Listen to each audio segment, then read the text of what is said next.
Tell me what can I do now? Tell me what can I do now?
Hi there, everybody, and welcome back to the University Esports Overwatch 2 Winter 2023 Championship. We're here in the playoffs, and my name is Wiki. I'm joined here by Finn. And Finn, what do you have to say about the game we have coming up? Well, it looks like it's going to be a very, very exciting game this week as we've got 10 that have come all the way from beating Warwick Angels, who are no small feat to beat, and taking out Hera, who actually were. No, not Hera, sorry. Aberdeen, who knocked out Hera last week in the games that we streamed. So, both two big games for them to win. Now, it's not going to be an easy battle as they are going against Houston. I think Houston was a team that beat Warwick and Aberdeen. Oh yeah, the other way around. Yeah. Don't get it mixed. It's my problem there. So it is going to be a very, very exciting game. Both potentially quite strong teams, and the winner of this could potentially be going against Unisco, who we saw fought very, very strongly last week. So hopefully it should be a very, very exciting game. Yeah, we'll see the bracket here. Where we can see that Houston actually, before the Aberdeen game, ended up that's where they beat Warwick, which is an enormous feat to do off in this. Warwick have always been an incredible threat in all esports, but including Overwatch, of course. And we see that Ken also getting some pretty big wins, having a game 5 with Portsmouth. So hopefully we'll see a similar. Hopefully today we also get a game 5 against Houston, though. And then on the other side of the bracket, we can see the other games that's going to be happening in the quarterfinals. Oxford playing. I can't quite read that, sadly, but the winner of that will go into the semis. And then the winner of that goes to the in-person finals next week. Yeah, I've got to say I'm very, very excited for the live finals next week. Should be a lot of fun, hopefully, and it'll be great to see some of the teams that have done so well in person and be able to see the performances they do live and really experience the atmosphere, because these are uni students. This could be one of their only shots to ever get this performance on this type of stage ever. So it's quite a big deal for them.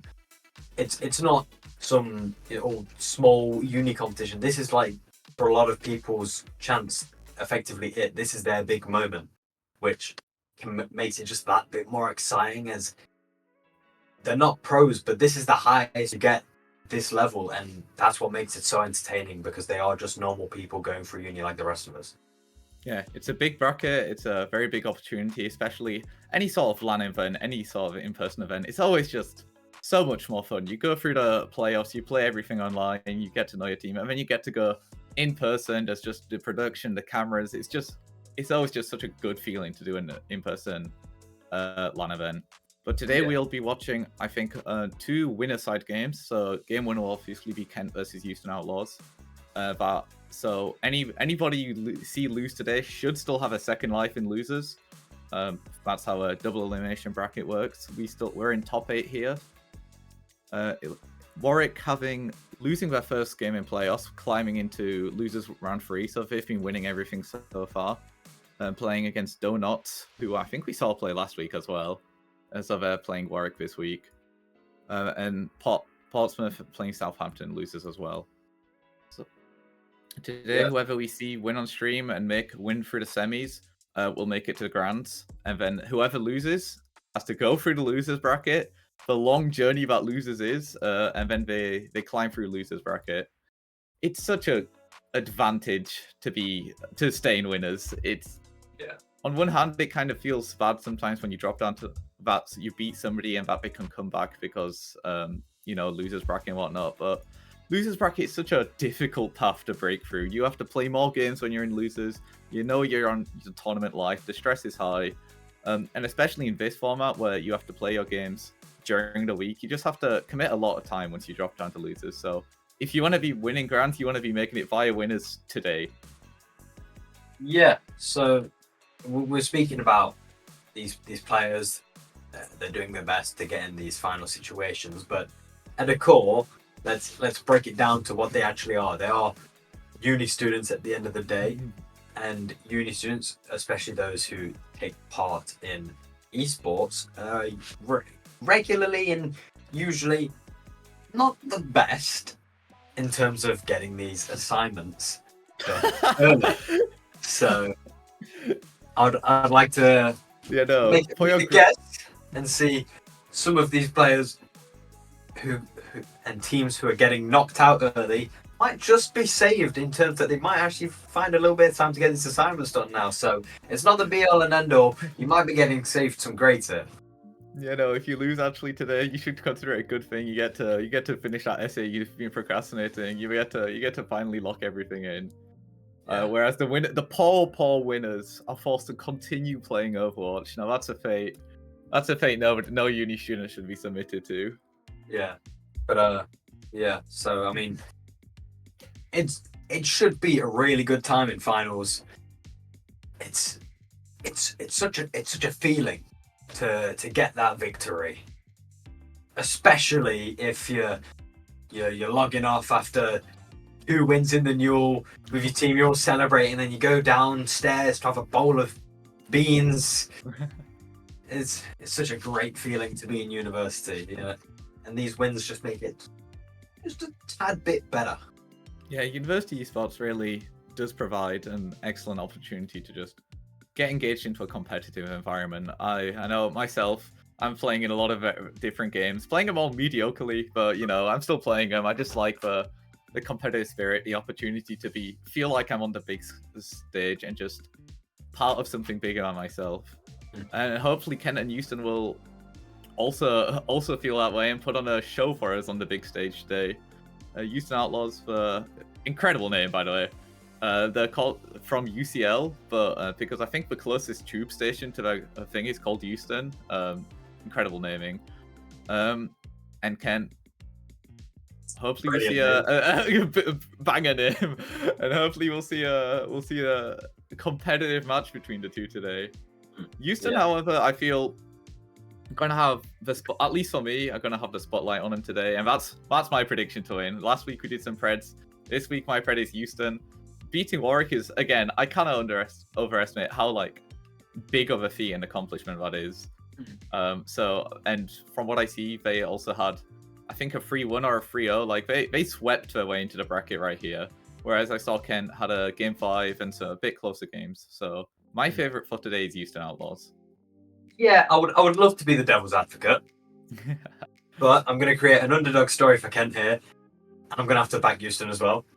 Okay. Because, both commentators against Ken. It's them against the world. I've been checking Twitter over the years. It's Warwick Angels again. Oh, okay. You know, they just seem practically unstoppable. So you log on, you see a Warwick W, you log off. You're like, all right, cool. The Earth still spins. The sun still comes up in the morning. But in this world we're living in here, in this bracket, that's not quite the case. Yeah, it seems like it could be an unstoppable force, plus unmovable object here. So seeing Houston take that win, you know, I've got to put my numbers on them. All right, what maps do you want to see this week? I think this week we have. Did we have hybrid as map 2 last week? We did, right? I believe. I think the rule. I think the rules. I think the rule set is the same as for the entirety of playoffs, so it's the same as last week. Control hybrid flashpoint. Last week we saw Ilios into Blizzard World, into New Junk City, both games. So what are you hoping to see this week? Please, someone pick Kings Row. It's an option. I don't know why they're not picking it. I checked after the games. I was like, damn, maybe it's just not an option, and I missed it, and like it's not in the rule set. No, it's in the rule set. They just last week both games just went to Blizzard World instead. Please, guys, for me, do it for me. Come on. Ilios, I'm an advocate. I'm a fan.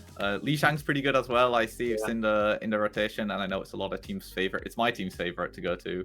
But you know what? I'm not going to complain about Ilios. And New Junk City, I guess it's just less flashpoint options. New Junk City was one of the first ones, so I guess it's the last week we saw some teams had specific prep and strategies for that map, so maybe that's more excusable. But I'd like to hop off of Blizzard World. It's a fun map.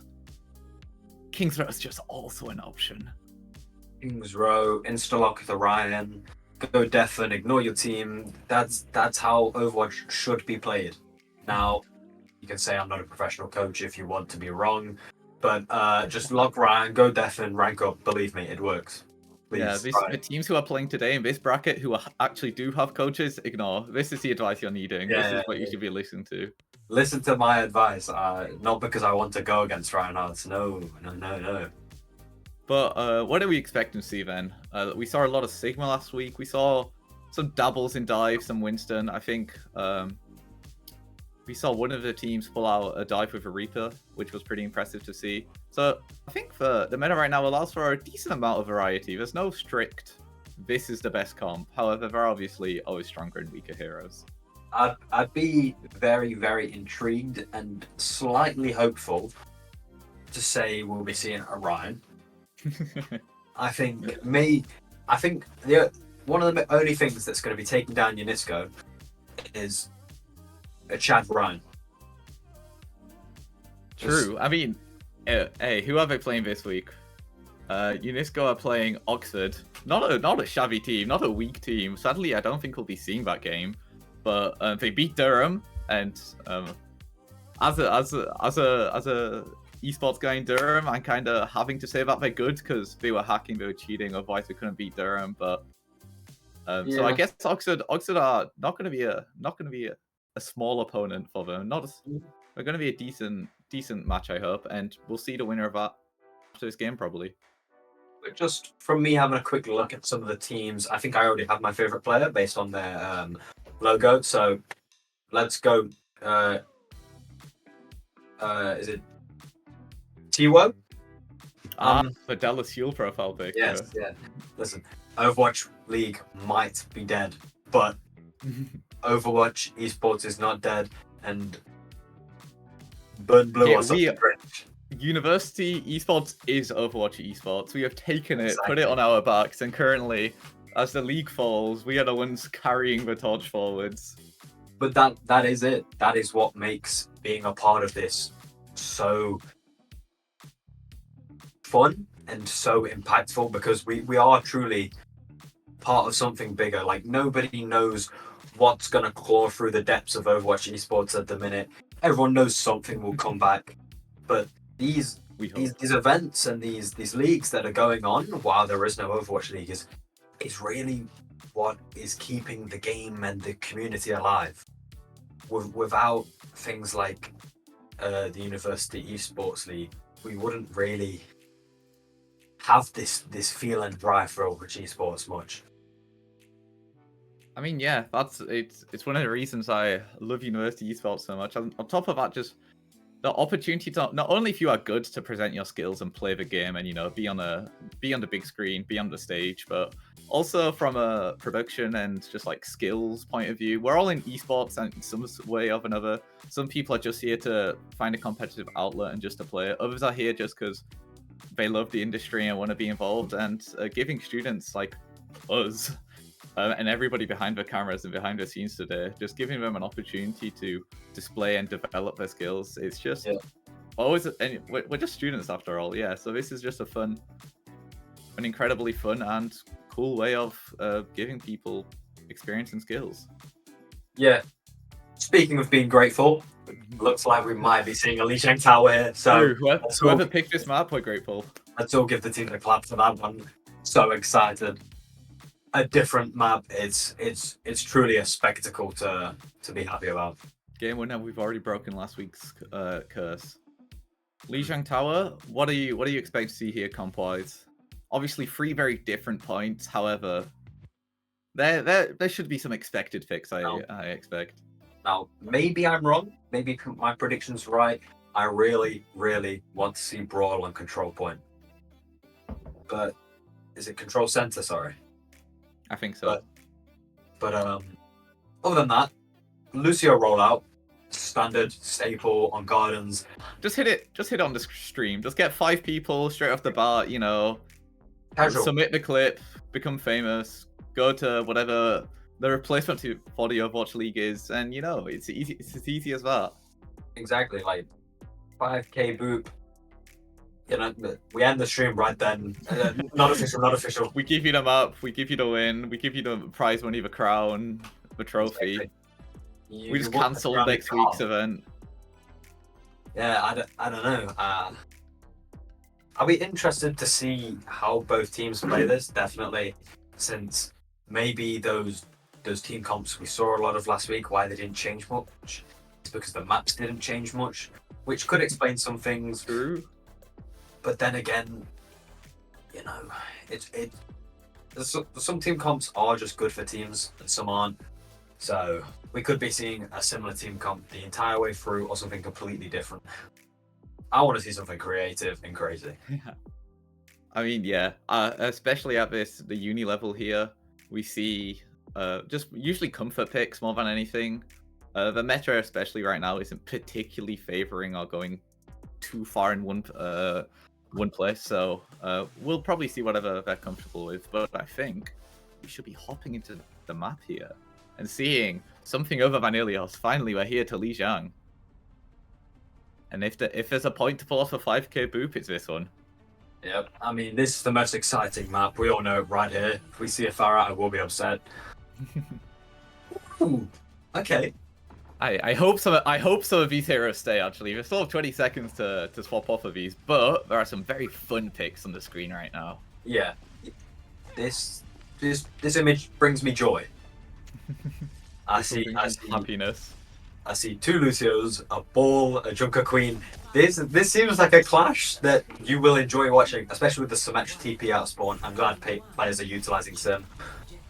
Yeah, gonna swap off immediately afterwards, just getting the extra little speed boost on top of the Lucio speed, so should be getting to point pretty quick. However, the other side did stick with Lifeweaver and Ball.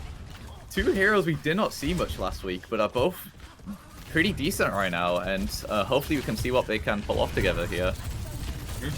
I mean, the Ball here is going to be able to take a lot of space and deny a lot of the pokes. And not only space, but also get a kill by getting the swing there onto the elimination. Yeah, there's a lot of space suppression here from the side of getting gripped out. One of the sides. I'll get back to you on that. Lifeweaver here being a pretty strong pick, because if you're in the point is so open apart. Well, this little center part is so open. Lifeweaver can just pull you back into some sort of cover or out of trouble if you end up being in any, and we saw that during that fight. Yeah, I mean, Ken just got outspaced really. The ball had so much. I think it was Houston's blue here. Oh right, okay. But we see the swap to the brick. We'll see what can happen here. The Sojourn enjoying this long sight line, just being able to spray down, chip everybody whilst the Ball as well flies in.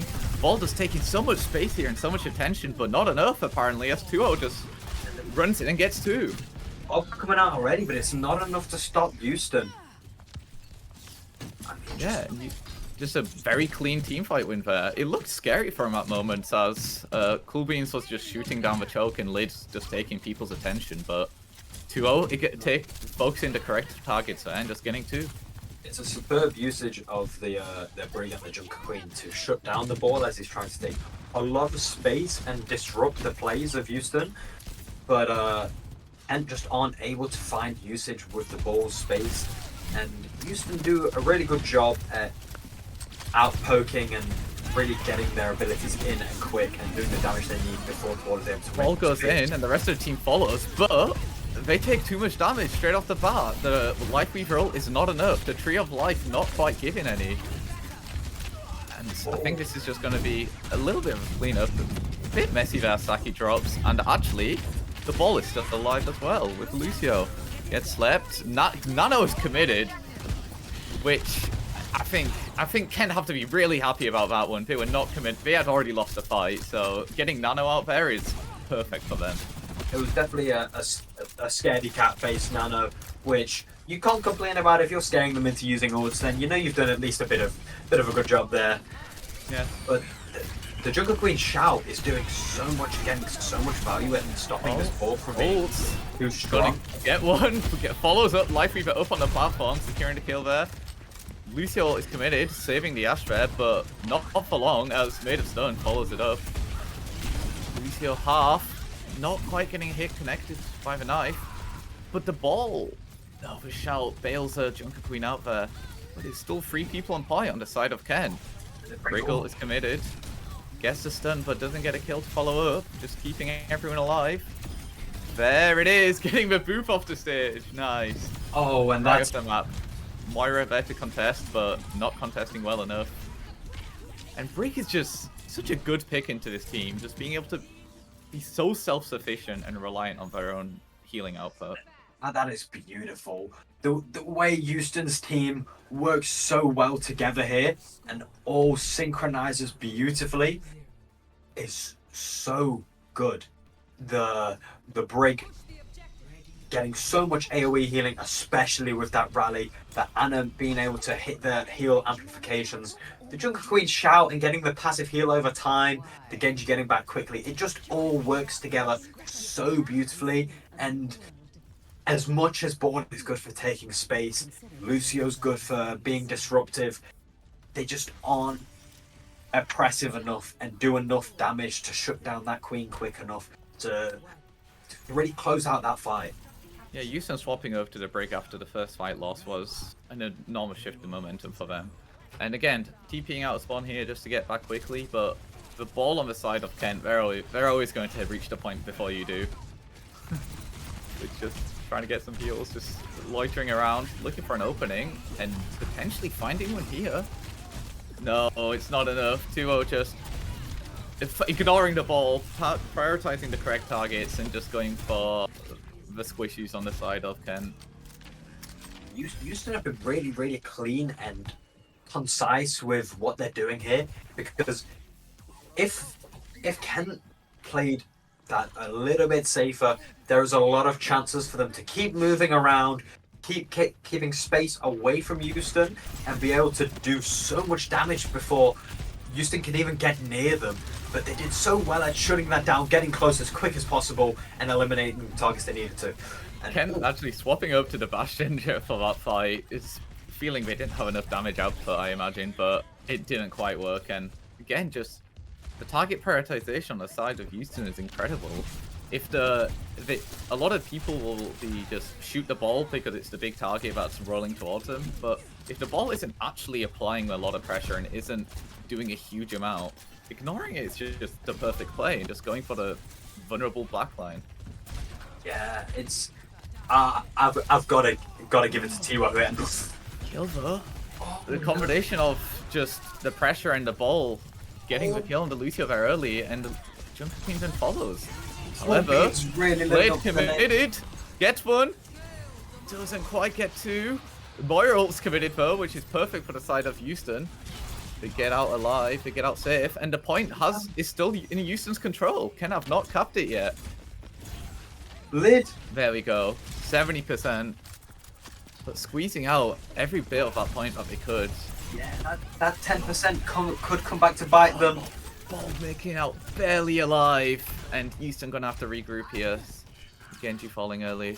I mean, that team fight, it all really came down to Cool Beans, like, absolutely living up to their name. Staying cool, calm under pressure with so much space being taken, and managing to fight too early. Really, really changed the tides of that fight.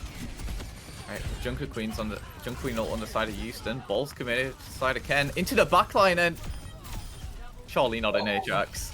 Surely not in our university esports. We see an Ajax coming from the side of Houston. Yeah, it seems Kent are starting to flip this and get that momentum.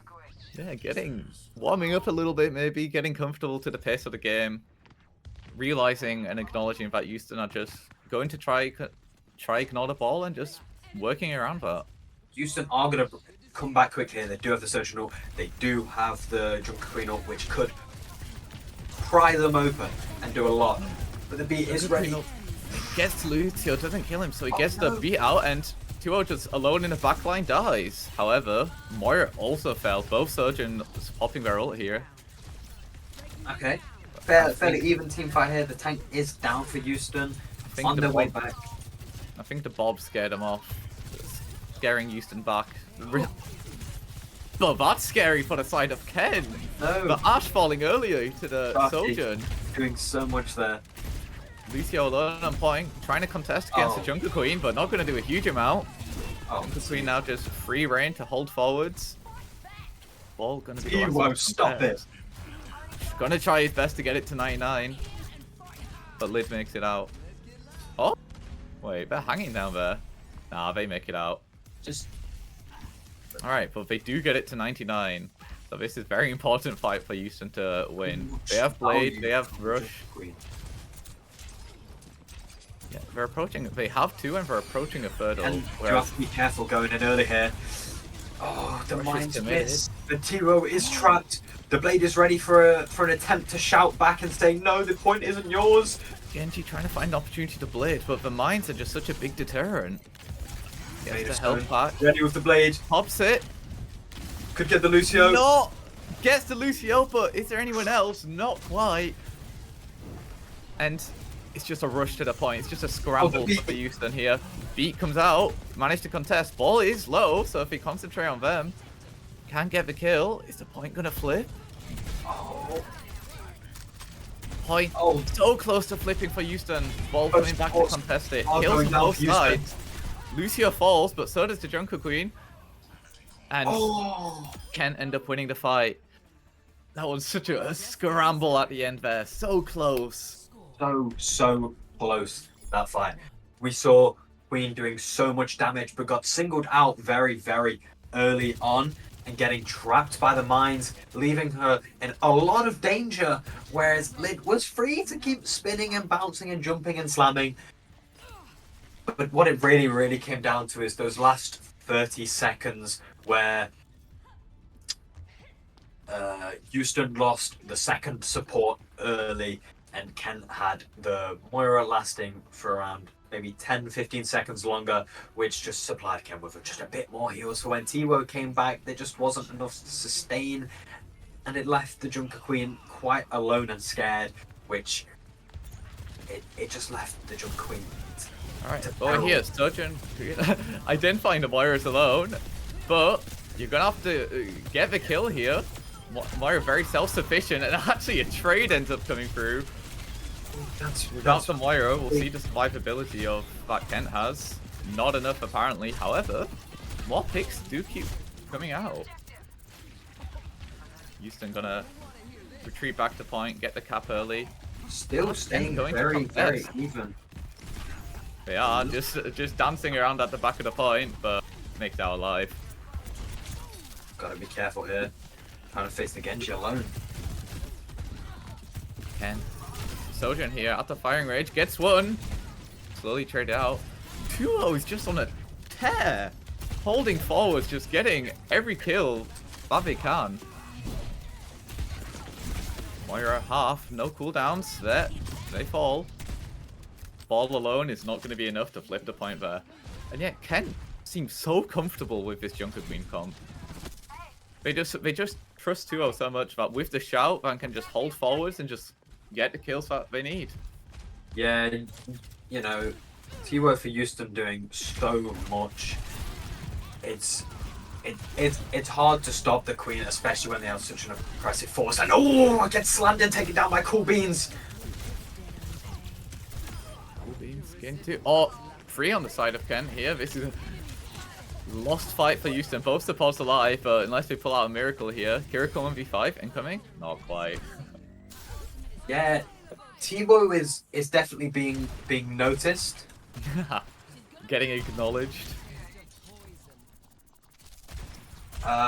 T-Wo is definitely Oh, big being half forward noticed, there. being pushed down a lot more, which is creating a lot more danger because if you know someone is doing so much, you force them out, you do a lot of damage, and it creates chaos, just like what's happening right now. However, yeah, the chaos is perfect for Houston. These Junker Queen, these brawl comps thrive in this sort of environment. However, maybe not too much chaos. Maybe the mines are a bit too much for him. Ball falls. Using the lamp there just to stay alive. Moira barely makes it out alive. Lucio dancing around, taking the attention away from the Sojourn, but they noticed. Lucio, again, this Lucio's coming in. Broken record, but T-Wo is just needs to be stopped. They need to find a medicine to take down the Junker Queen. It just doesn't seem like the ball's enough. Oh, acknowledging that not that many people are here actually, trying to push forwards a bit. Ball pushes them back, but 2-0 built so much ult during that just little engagement. Oh, and Saki Saki. getting one. Big pick onto Lucio early, drastically reducing survivability. Lid falls. Lid gets Saki, but I don't think it's going to be enough here. And we're approaching last fight territory for Ken. Yeah, And they're approaching mines, they're approaching coalescence, but apart from that, Houston's looking in a very comfortable position to take this game. all ults available for Houston here. They could just zone out the rest of the team and then go for the Lucio later. They look hungry for the ult. Blade being committed just to secure the kill on Ash there. Point gets flipped, and actually, Kent getting some kills on their own as well. No, my ult wasn't nerfed there. Blue beans. He gets taken down. Ooh, getting messy. It does But I almost think- put the mines here on board. Just need one more swing. The mines Yeah, come and out. the point and is the still hack in coming Kent's in. favor. Oh, and the Sombra coming in doing so much. Rush is committed, getting messy. Oh, all on half HP. Not going to fall. Sombra also in half, but also doesn't fall. And Ken actually flip the fight here and keep the point. And now it's the reverse. Ken are the ones in the advantage here, and Houston have to take the point. Yeah, Houston used all ults in that fight. They're severely lacking here, and the Sojourn ult is going to be ready soon. The beat is going to be ready soon for Ken. This is looking very, very flipped and deadly. Cool beans. Oh, Popping Sojourn ult, gets two. Made a stun, reflecting, but no rails being shot. And yeah, that was incredibly well played by Kent there. And they take game one against the Houston Outlaws. absolutely absurd win. Just showing how fragile the winning lead can be. If you flip that, take your advantage and work with what you've got. You can flip that. If you're desperate, you can win any game in this. It really is never won. Yeah, especially with how dominant the first point there, and for the majority of the second point, Houston were looking incredibly well done by Kent to identify that, despite being just beaten and losing, identifying their win condition, acknowledging where potentially they should be, who they should be targeting, what they should be working on, and managing to also an incredibly messy last fight, see the vision, see the win con, and manage to clean up the entire map. That puts the score 1-0 to Kent against the Houston Outlaws. Yeah, it was really well played. Some highlights that you got to point out is Cool Beans absolutely mowing through the team. Every Sojourn Quite a few times there. Tiwo, such an oppressive force. Junker Queen really, really needed to be shut down. If Tiwo could be focused more in that game, it would have gone a lot smoother again. Yeah, absolutely. Houston did an incredible job there, but just was not enough. Hopefully this gives us signs that it won't be quite like last week's record, where every map was a 3-0. Hopefully Houston's dominance and signs of life that they were showing in the last game can reflect into the next few games, and they managed to get maybe a game 4. If I'm asking Kev, if I'm asking nicely, maybe a game 5. But right now, Ken, that ball comp looking good, looking strong. Definitely a strong team. Can't be knocked at all. I think maybe with a different team comp, it could have been stronger. It looked very, very risky on the ball comp. They, as much as they were great individual players, it didn't seem like they were very tuned in with how they should be distancing themselves from that Junker Queen, because the Junker Queen was able to find a lot of value that they shouldn't have been able to, which is always scary. They found something out of it. They ended up finding something, because Kent were the ones to win that map in the end.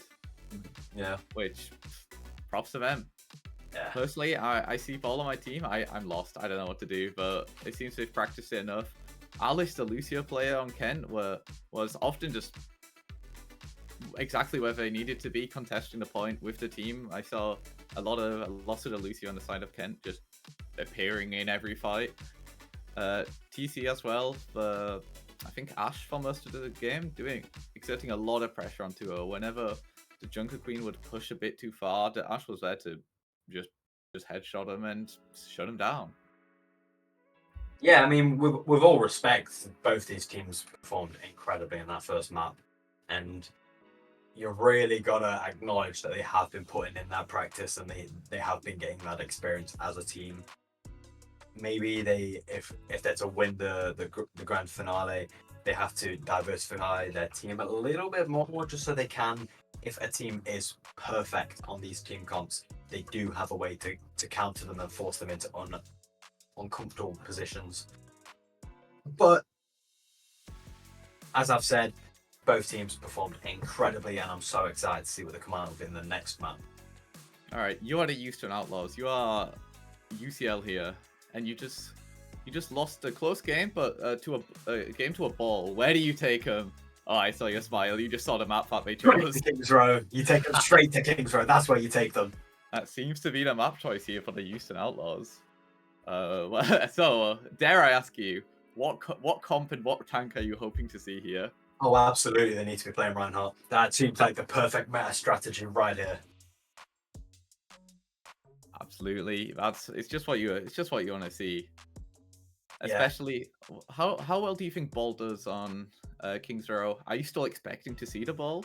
Eerily, Ball does fairly dominate the Ryan team comp here if played right, which I'm getting flashbacks of Ball and Sigma and Chaos, but let me just play Reinhardt.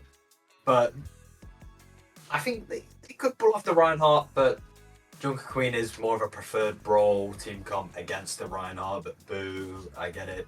But the Junker Queen, T-Wo did play Junker Queen immensely, so I mean, I wouldn't see why they wouldn't pick it again in this next map. I'm not complaining. That was when the Junker Queen was working, it was a delight to watch. But I also just realized that this going to at least a map 4 means that we do see push as well being played. So we'll see how that goes down later in the series. But last week we just didn't see any. And here we are, the old stomping grounds, back to Great Britain's finest. Maybe London. Who knows where this actually is? But we're here on Kings Row. Where all the great battles went down. The new finals.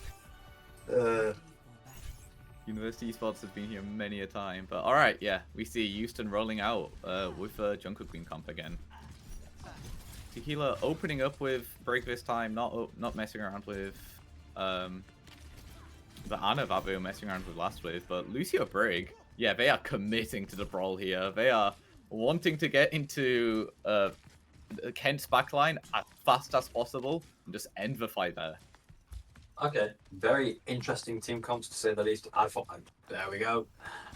I thought we'd be seeing a Widow as an early pick here, and I forces the brawl away and makes them have to hide. Dreadful. I'm not sure how the ball is going to be able to break through this front point without taking a ton of damage. As I say that, getting through fairly calmly. The win condition here for Ken is that the ball manages to just distract and dislodge enough of the team to pick off some of the squishier individuals on Houston. However, Houston expertly showing us what their win condition is. Ignore the ball and just get the backline. If the ball is somewhere behind you, who cares? Just go for the supports, go for the DPS. If you correctly just push into them with your Brig, with your Lucio, with 2-0 leading the charge, there's not a lot they can do in response. I mean, showing them that they are a truly alpha team, you know, what's the best defense, offense, that's crazy. Alright, but Alice here on the Ana gonna try slow him down a bit. Sleep darts, antis, they're gonna try prevent the brawl. Anti gets 2, and it actually does able to get 2-0. No. Not before Alice falls though. Oh, Sojourn squeaking out a bit more damage before falling. But this is a messy fight, which will probably end up favoring Ken. Respawns are so close that if you don't win cleanly, you just have to... Yeah, look, you see him backing off here, regrouping. But I think, yeah, they'll get a comfortable team fight in here. Yeah. Liv showing off a bit of ball tech, going up high, but not... They got through the gates, but is that a horrific thing to happen when you're on the team of Houston? You want them in. You want to be able to do that brawl close damage. Saki taking a risky 1v1 here. getting taken out. Yeah, it doesn't pay off, but during that team fight, Tequila popping the Briggle and just, again, targeting the rest of the team that wasn't on the high grounds, which is why you see Kent, despite winning the Soldier in 1v1, just backing off here.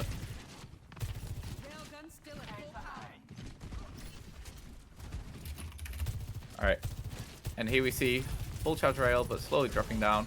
Cool Beans gonna wanna find somebody's head here to open up the fight, but a jump scare made of stone appearing behind him. Not quite getting killed, but it does get the rail shot out of the Sojourn. 2-0 slept. And there we go. That's the opening that Ken was looking for. Tank is down. Oh no. Sojourn. They've let Cool Bean fly, and he gets taken down by Lucio. Yeah, wait. Back up. Yeah, that fight didn't go at all. They found the win con they wanted. Ken got the first pick. They got rid of the Jungle Queen. That's, in theory, the main bulk and sustain of the Houston's down, but the individual players on the side of Houston managing to just find some kills and force Kent to back off. I mean, theory doesn't matter when you're Saki on the Sojourn, I guess. Managing to do so much damage there, getting so many kills, turning the tides of the fight. You gotta give it to Hovey on the Lucio, managing to take out the Sojourn with the ball. Oh, that's so odd. Oh, I think getting knocked a bit, booped back to force going to the pillar, but it doesn't end up mattering. As Midstone pops the Genji ult as well and cleans up the rest. Spray that spray, T1. You know how it's done. You've gotta say it. The brawl map is definitely brawling. I see why they chose this. I see why they choose to come to King's Row rather than Blizzard World.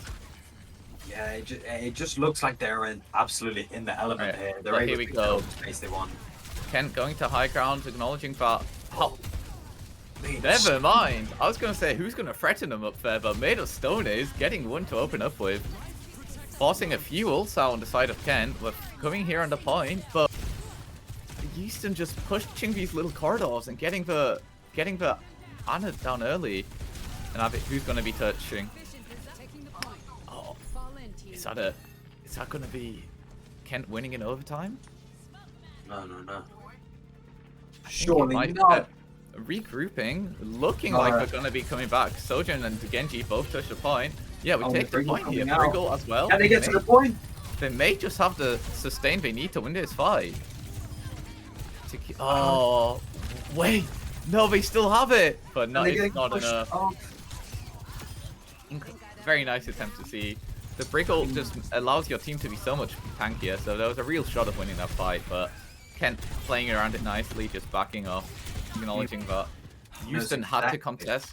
Acknowledging that Houston had to contest to not lose that point, and that Kent just needed one person on point, so the rest of them sat back and just shot away.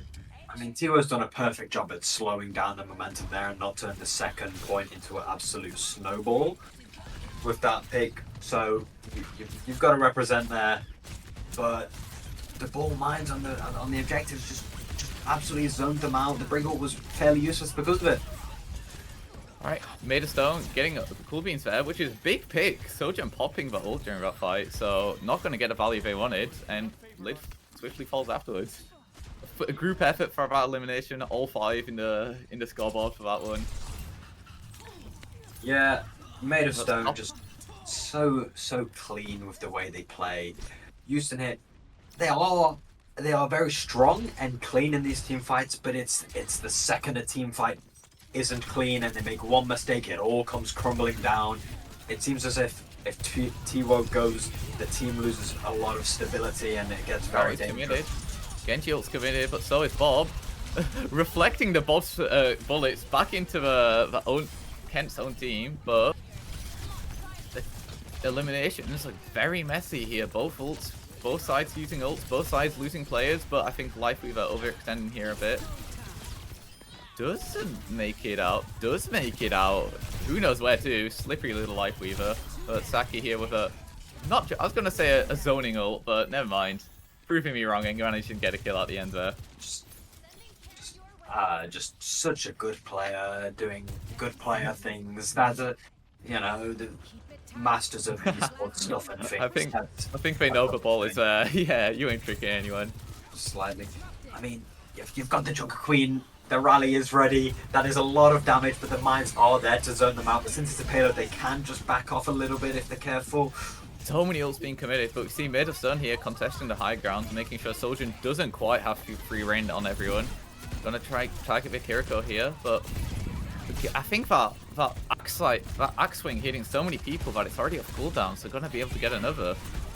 Yeah, I mean the shout always being ready as well. Yeah, Saki, you see, they end up getting the Kiriko down there. Lifeweaver jumping from high ground to high ground, but I don't think it's gonna be enough healing to break through the entirety of Houston.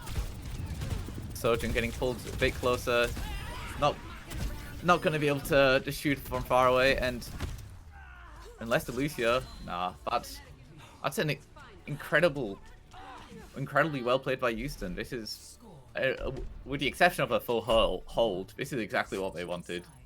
Yeah, they played the defense with the brawl against that team comp so well. Of course, a lot of ults come out against you. You lose one to something unfortunate. It is going to get a bit rough, but they've done such a good job to hold it so well and be able to shut down that momentum and hold it at the corner that they want to, and use the rotation of the Junker Queen ult with the big rally to be able to give them so much sustain and zoning and just oppress the other team that it's going to be hard to beat in a defensive stance. All right, we've got the defenders comp locked in here. We know what they're going to be pulling, and it is Lucio Lifeweaver with the backline and the ball taking the tank role again. So how do you want them to win this? They have to hold this point basically for 4 minutes. How are they going to do it? See, it's scary. It's very, very hard to full hold this point with the ball. It's not a lot of stability. It's a bit risky, but it can be done. It 100% can be done. But you have to be very, very careful for overextending and getting stopped in your tracks. But on the second point, it is a lot better, and you can get back to the payload a lot quicker. So yeah, this is Houston's map pick for a reason. They've chosen a map where their comp is strong, but not strong enough to prevent a Lucio from dying to cool beans right in the line of fire for the Sojourn there. And Houston just gonna wait for the Lucio to come back. However, Ken are playing this exactly how they should be, all just split across different high grounds. Their team is just so mobile, and their win con is to not get steamrolled. And there it is again. They're just on the high ground, and if the ball is disrupting, Cool Beans just kind of pick a target that they want to get rid of and just shoot him in the head. Oh, what a pull! We're getting life gripped back. You'd love to see a good life grip. I mean, Keep falling as well. Yeah, these have just been very, very messy team fights. Contesting Cool Beans in the high ground here, Made of Stone, but not being able to climb the fight back up.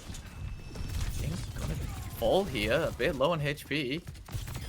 Does it? Yeah, the health point pack was taken away, and I think Houston here gonna be forced to back off and take another fight. I mean, a very, very strong start from Ken.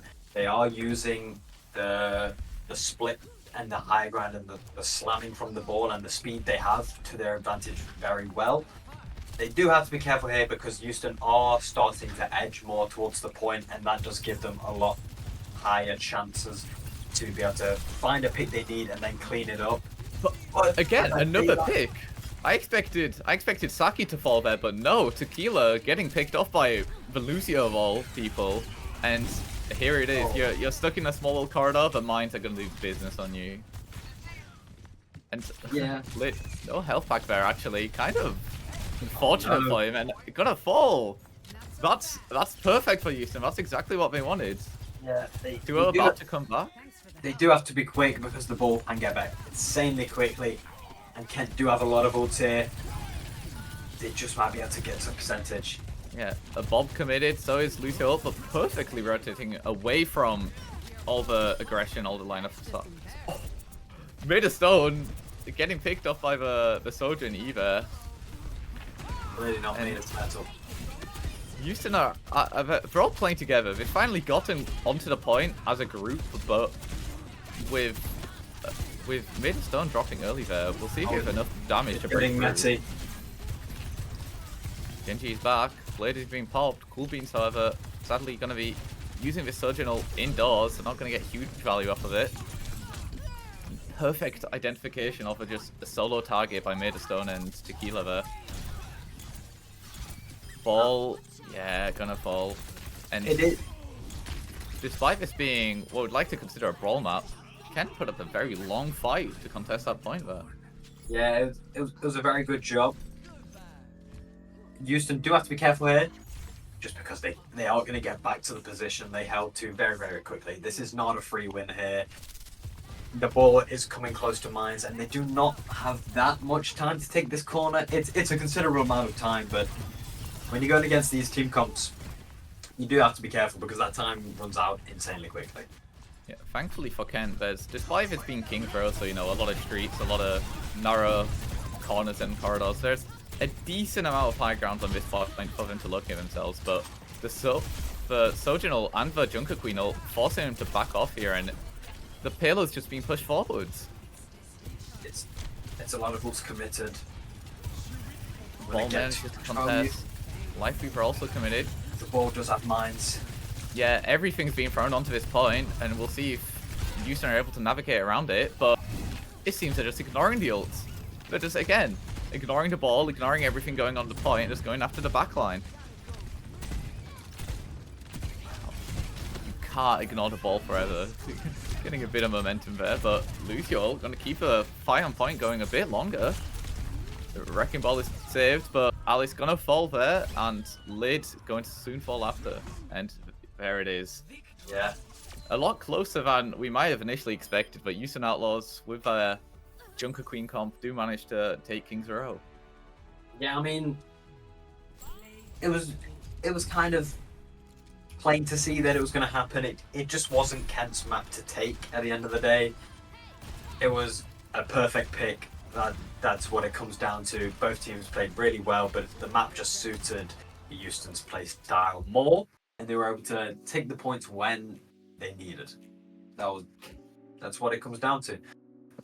Yeah, especially Houston won very well on the defense side of things. They lost first point, but managing to hold them immediately in the first choke point immediately after point, just at that corner, is incredible for them. You see so many teams give up that space very quickly, and they just end up letting the payload go too far. But Houston, knowing that their brawl comp likes playing that corner right there after the point, and they managed to hold it there, evening up the score to 1-1 in this series. Yeah, I think you do have to take it as a learning lesson to not get over inspired, let's say, in those games.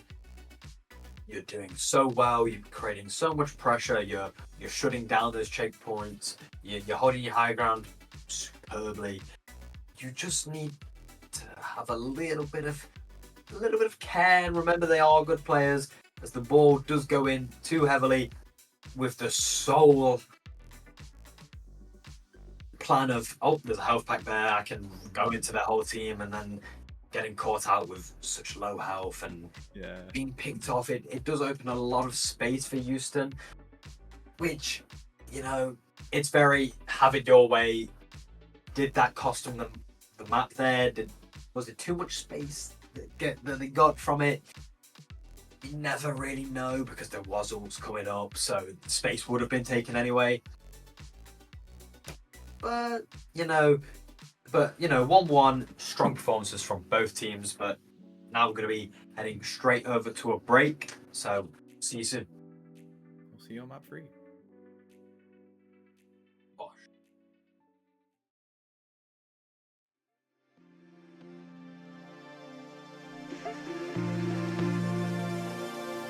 You say you love me, say you're thinking of me, but you're just lonely.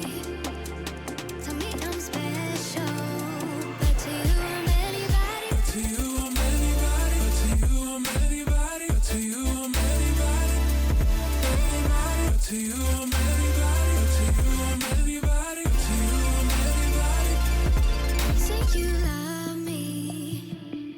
Say you're thinking of me, but you're just lonely.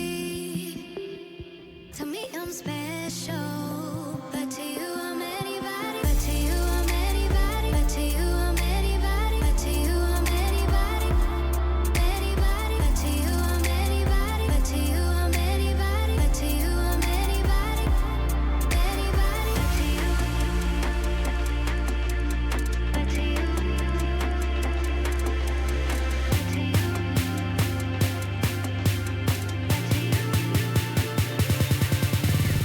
To you, I'm anybody. To you, I'm anybody. To you, I'm anybody. Anybody. To you, I'm anybody. To you, I'm anybody. To you, I'm anybody. Anybody. To you. To you.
Hello and welcome back to University Esports Overwatch 2 Winter 2023 playoffs bracket here. You're joining us in a quite a close set so far. Houston Outlaws versus Ken, where the score is 1-1, and we are going into map 3, which is going to be Saravasa. Yeah, I mean, they're both playing so well, and they've both got very, very strong team comps that can be used in the right scenarios. But it's sometimes the map can just impact it all. It's not always going to be you and what exactly you want. It is going down to the map differences a decent amount, which it's scary, you could say. And I think Saravasa and Flashpoint in general is going to be a perfect display of that, considering how Flashpoint obviously being 5 separate points potentially, or at least minimum 3 separate points, which all look different, work different, they're all got different environment. So the team fights on these will matter a lot, and the comp differences, 2 very different comps being used by both teams here. So the differences might be exposed on certain points, which might favor one team more than the other. Yeah, we'll see. It's definitely where we will see teams shine and show their impacts, because it's no longer just one map. Oh, is it a good map for them? Hey, you always have a bad for that team? But this one, it's a little bit of everything. So you really are going to see what team is more dominant in all aspects, rather than playing to their advantages. It's going to be playing to your advantages and disadvantages here, which should be a lot more interesting. Yeah, especially in Flashpoint, where you cap the point so quickly. So even if a certain point may not favor your comp as much, first of all, the game is in theory technically decently balanced. So like you always have a fighting chance, and even then, you just have to win 1 or 2 fights, or maybe 3 if there's a lot of fights going on. But you don't need to win a lot of fights to capture a point. So we'll see. But now we're going in, and the team comps are looking for what we're expected. Yeah. got the ball on the side of Ken with the more brawly Junker Queen comp on the side of Houston. Has there been a single change? I don't think so. We saw Lifeweaver, we saw Lucio earlier on the side of Ken. We saw the Kiri and also the Lucio on the side of Houston. Lucio being a very important pick on these Flashpoint maps where you're just having to... Often, if you're just running around all the time, you may as well be running around quickly. So Lucio pretty impactful on these points, and we'll see Kent establish up on the point early. It's looking a lot like the teams are just... This is my hero, I'm playing this one.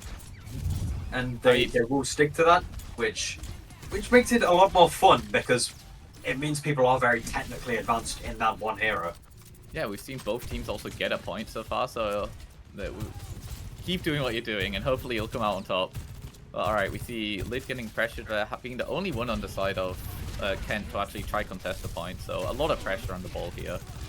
And the Sojin as well, being contested by the Genji, but the Lifeweaver healing just so strong on that single target. If nobody else is taking pressure on your team, the Lifeweaver can just give you all your attention you need. Yeah, on these points where the teams are going to be grouped up, that Ashe Dynamite is so strong for forcing them out into the open and having to take that space. But as we say that, both teams colliding and saying enough is enough. We want to take this point already. No, the point has not been captured yet, so this is going to be, despite Kent losing the first few players there, this Lifeweaver and just the point backpack on the point is either going to get the point first. Over health maybe going to make a difference here, but Ball just contesting for as long as possible. And I think the point is going to flip to the side of Houston here. Oh, yeah. Oh, no. Lucio there, sadly, overextending a bit and not stopping the point from capturing, and instead stopping their lives. Oh, no. And then Saki absolutely clearing up. Just mistakes like that, you have to be so careful and know that maybe I won't make it, so is it worth the risk? Back here, it wasn't. As a turn of events, because of how long it was to get the first capture, we are seeing another roulette, I guess you could say, of ults coming up. Who's going to ult next? Houston do have a lot ready, and it can make a big impact here, especially with that Junker Queen ult in these closed off areas where it's left side and right side, and that's it. That's the objective. There is no avoiding it. And there it is. Actually, both sides committing a lot here. Junker Queen ult, Lucio, Ball ult being committed, but who's going to come out on top? So far, nobody's fallen, but the Sojin being very low. Getting saved by Lifeweaver. But yeah, the point flips during that fight. Can get control, and now with Sojin ult, going to be able to take down the Junker Queen, and Tequila clutching up. Ball going to fall potentially here, but not before getting rid of Lucio. And despite Houston taking the initiative during that point, Kent cap it and end up winning the fight. Tequila sticking around, but I feel like they're just delaying themselves here. Yeah. I mean, the Ashe on this point is so strong for clearing out these corners, making sure you're not hiding behind cover for too long, keeping you in check, the Dynamite to flush you out, the Bob to take your space, the Boob to send you into a swinging ball. It's very scary, and we are seeing another Lifeweaver ult. Yeah, popping it right at the beginning and right at the end of his points, life potentially, but Houston need to win this if you want to keep fighting off this point, and they do. Lifeweaver ult being committed, but apart from that, not much being done by the side of Ken, and actually because of how fast this point caps, Houston are on track to win it. Ball dropping low, Tequila being identified as a target, but again, Alice just being picked off early. Sadly, Lucio just overextending a bit too much there, and Cool Beans trying to drag the team here to a victory, but nobody was on the point, and the first point gets to Houston. Yeah, I mean, I hate to say it, but that did seem like a point that was very much in the cards for Houston. The Junker Queen, if given the chance, will absolutely shine there. Same with Made of Stone. The amount of cover and climbing areas that you can jump in, dash from, do a crazy ton of damage is... It's free reign there, but... And here we go. Here's one of the points where the difference of comps might make an appearance. You're forced to play in a small little environment here, and despite the windows potentially allowing Sojourns and whatnot to fight from afar, you can be far away from it at Stone. It doesn't make a difference apparently. They're just going to dash onto you, but the point flip goes to Houston, and I feel they may have the advantage on this point here. Yeah, they've done a great job at using their ults in synchronized formats that kind of force the team out. It's like, yeah, we're going to kill two of you and we're going to get the point. What are you going to do about it? Run away. And they've still got more ults to share. Tequila getting caught out, forced to burn both cooldowns there. Potentially could be capitalized by Ken. It will be, because there's no bell to save him from that dynamite there. The dynamite getting insane value for the side of Ken. And they're just going to be firing through people through this window, and they're going to get a point.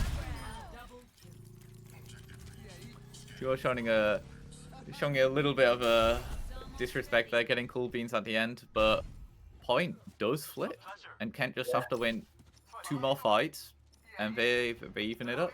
I mean, this seems like one of the most enjoyable matches you could watch. The difference in team comps, the difference in team players, and the way they're all coming together, it's so entertaining to watch.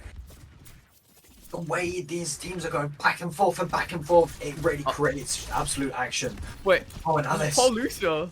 Yeah, Lucio almost falling there, just messing up on the wall a bit, getting caught in the corner. Lucio is committed. Oh I think got dragged into the air, so it actually fell a few seconds later than expected. Very, very But close when 3 ults are thrown onto the point, it's going to be a difficult fight for Houston to win. But despite so many ults being committed, that's a good thing for Ken. The points here are so impactful. Dropping down a point here just means that you could potentially lose on the next one. So committing more resources here to keep yourself into the set for longer is absolutely worth it. Ash, absolutely precise here. Managed to make it, but that's both of the backline. That's the entire backline of Houston on the point, fighting. Saki falls by the ball. However, the Lifeweaver is traded out. Blade is popped. Gets one. Doesn't have to dash to get 2. Never mind. Lucio coming, donating himself to the Blade. And actually, Kiriko is also popped there. Maybe a bit too much, but again, if you want to secure the point, it's such an advantage if Houston win this, but they're just 2-0 up, so maybe throwing a few extra ults just to secure it isn't the end of the world. The mines are coming up soon for the side of Ken, but they do have to be careful because the Sojourner is at the ready and ready to fly. Yeah, you see Houston pushing up very far there to take the fight early, and it pays off. They get 2. Despite the point being contested by the ball and the Lucio, it's not going to be enough when 2 of their team has already fallen. Oh, Saki. Don't do it to him. And there we go. Ken threw so many resources earlier on this point that they just didn't have the ults to try taking in that last fight there. They banked it all a little too early. It seems like not even a fight difference here, not even a team difference. It just seems like an ultimate economy difference. The winning team is the team that can rotate and manage their ults just that bit better, and that is how it's going. It's going in the favor of the team that has the ult for the last fight, and that is it. It is 99-99 every single time. There is no one standing team available. It is who's got the better rotation and ults, and whose team can just smidge alive for a little bit longer. This is a very interesting fight. It's going to be about Kent love being on the high ground and just picking at everybody from just 7 different directions, and Houston going to have to fully commit to pushing the high ground if you want to dislodge some of these players. Or instead of committing to high ground, you can commit to Junker Queen ult. That also works. That'll get the job done. Just clinical as always, T1.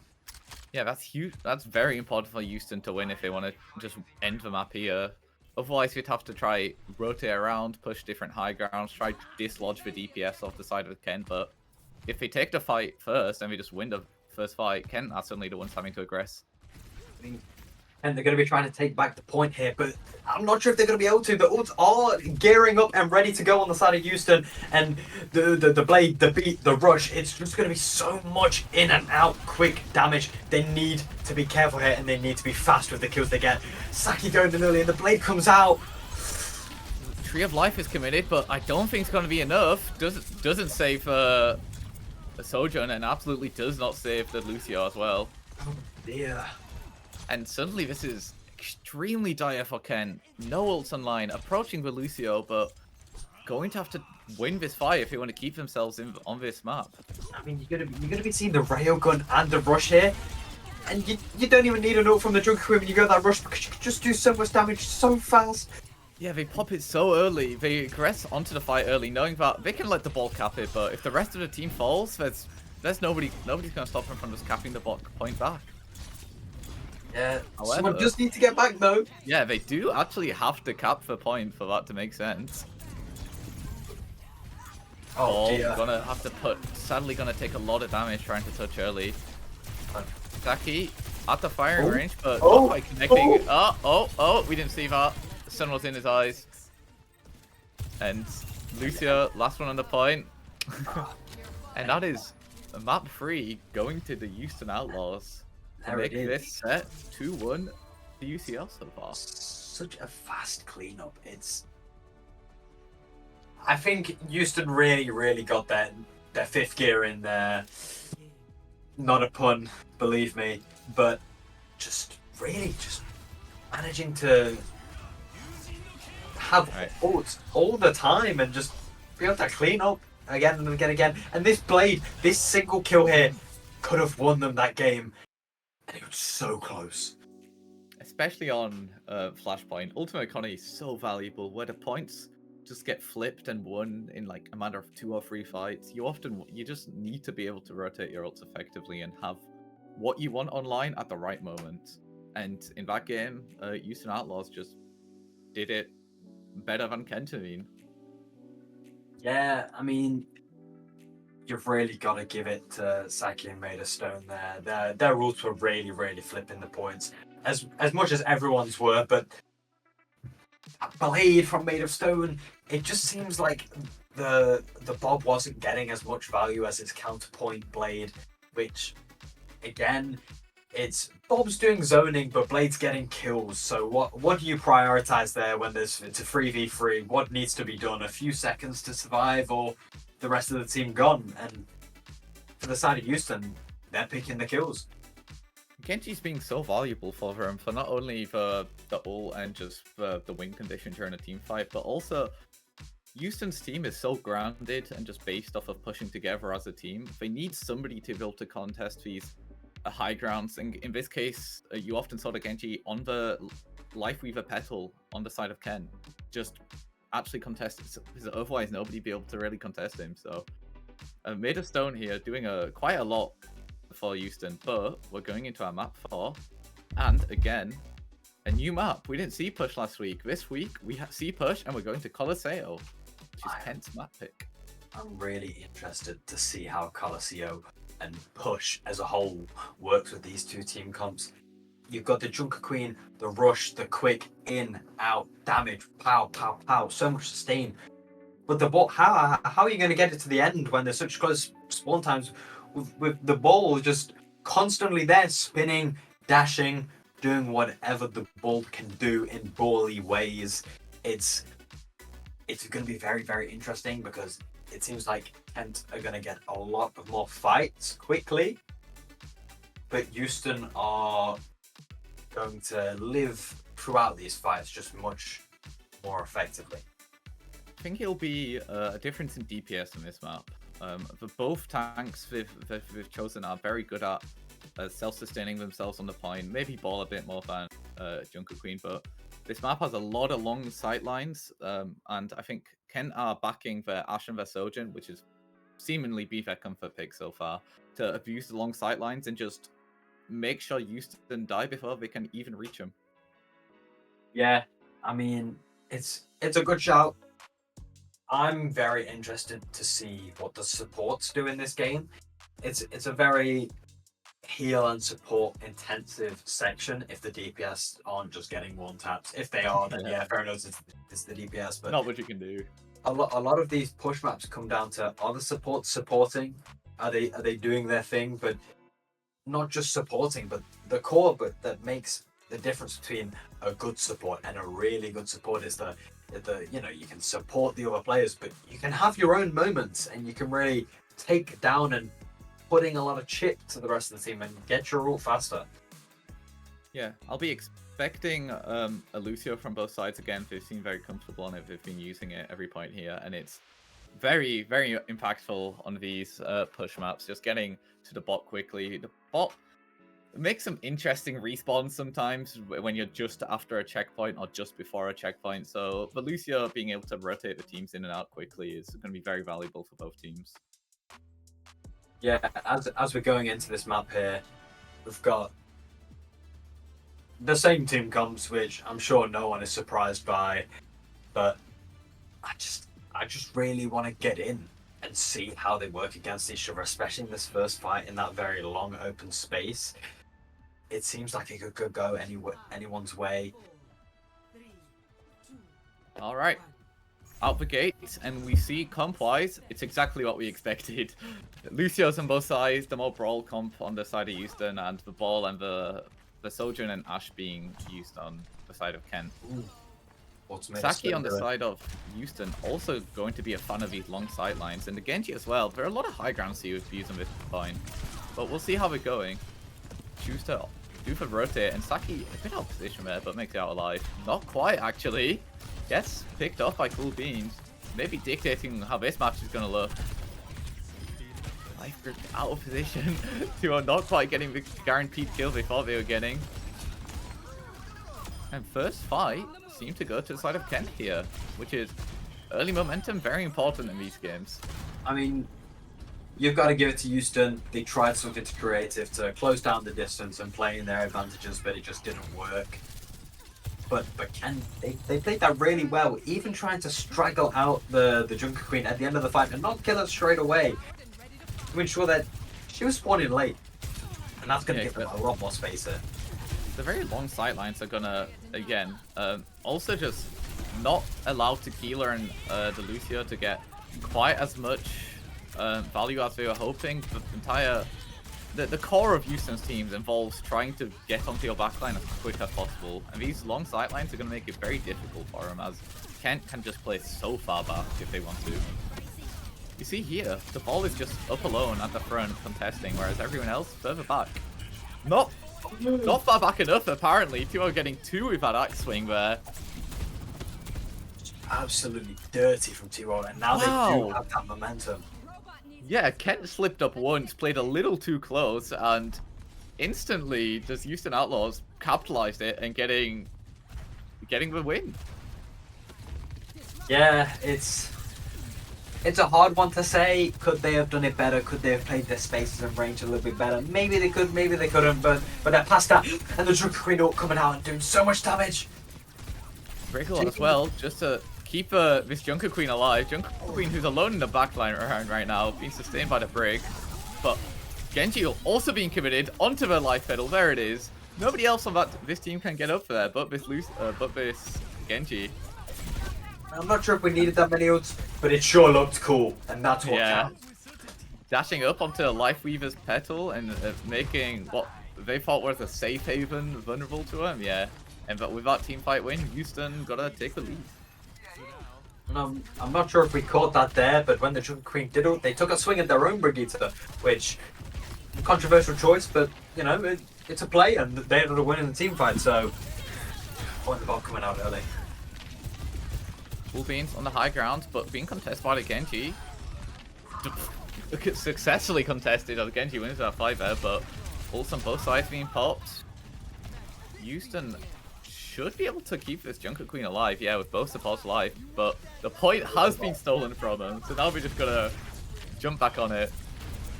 The robot is sneaking away here. The robot is still going. There we go. Finally flipped, and the Lifeweaver getting pulled down from the pedal with the knife. Life being brought to an end. You have to respect the attempt to steal the robot from Kent. Hey, in this map, very important. they did overstay their welcome just slightly as ball rolling around ended up on the far side from the support, and then the rest of the team from Houston were coming back and the spots were caught out alone. Beautiful knife from 2-0 to secure the kill on the Asher.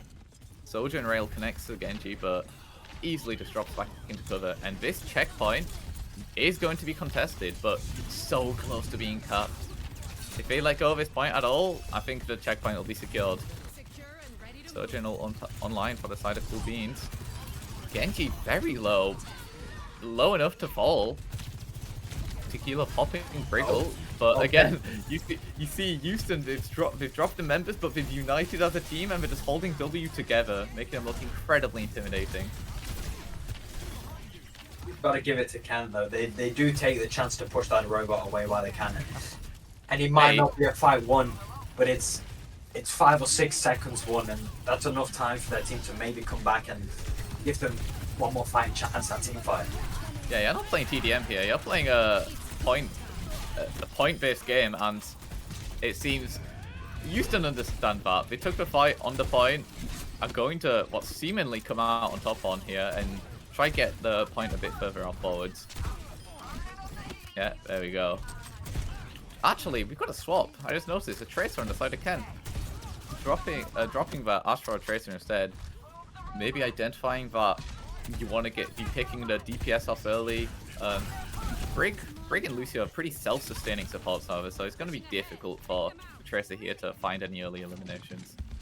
Houston are doing a really, really good job at separating the team of Ken and being able to spread them out and take out the squishy players quickly. Oh, made a storm! Genji committed, gets one, but instantly replied by the Anna, another swap on the side of Ken. Pulse bomb got committed, but I don't think he got anyone. Tracer just seems to be... Yeah, the survivability of his Brawl comp, when Brawl playing together, it's just so difficult to break through the healing of Lucio and Break together. The mines are ready soon though, they do have to be careful. Saki with the rails, securing the kill on Cool Beans. Going to try get Anna, yeah, 3 people on you, got knocked, gonna be a bit too much. And likely they're using the last remains of that tree to survive a bit longer, but I think going to fall here. Ooh, Rally forced out by the Tracer. In a 1v1 against the Tracer, felt pressured and popped the rally, but I think they're going to use it to maybe push the space. Stormdor challenge? Touch for Storm. Oh no! What are they doing? Overextending way too much there. Oh no. Midstone gets one, but yeah, I think that's going to lose a bit of momentum for Houston here, with the spawn being right there. T-Wo could take this back with the Queen Ult and give them a bit of momentum, but no, they're playing it safe, they're taking it back. They know, listen, if the 3 minutes run out and we're ahead on push, we win. We don't need to get it all the way. Yeah, again, this is it's a point-based game. You just have to be in the lead. You don't need to have the most eliminations. You don't need to have the flashiest play. You just need to have the point pushed up the furthest. However, so far, Houston still do have this point ahead, and Cool Beans gonna try fight against that, getting an early pick on Saki. The entire team in that little room there, only all getting connected by the Junker Queen ult. Winterstone pops Blade, but only manages to get one and getting traded out in return. This Life Leaf has been doing a lot for Ken. Cool Beans again. You can't leave this person uncontested. On the high ground, they're just at the firing range.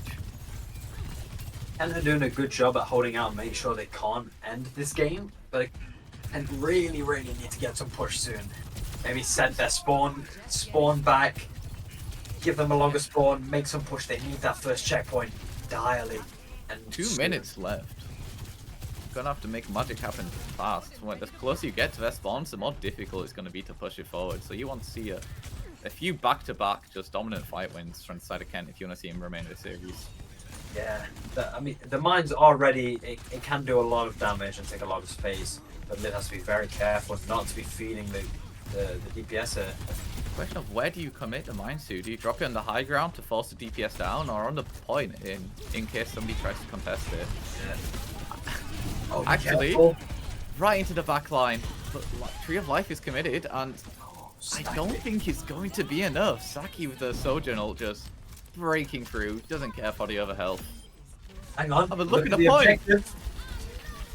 You're going to give this team a good respawn. They got to the checkpoint. That's incredible for the side of Ken. I imagine the ball being the one to push it so far forward there.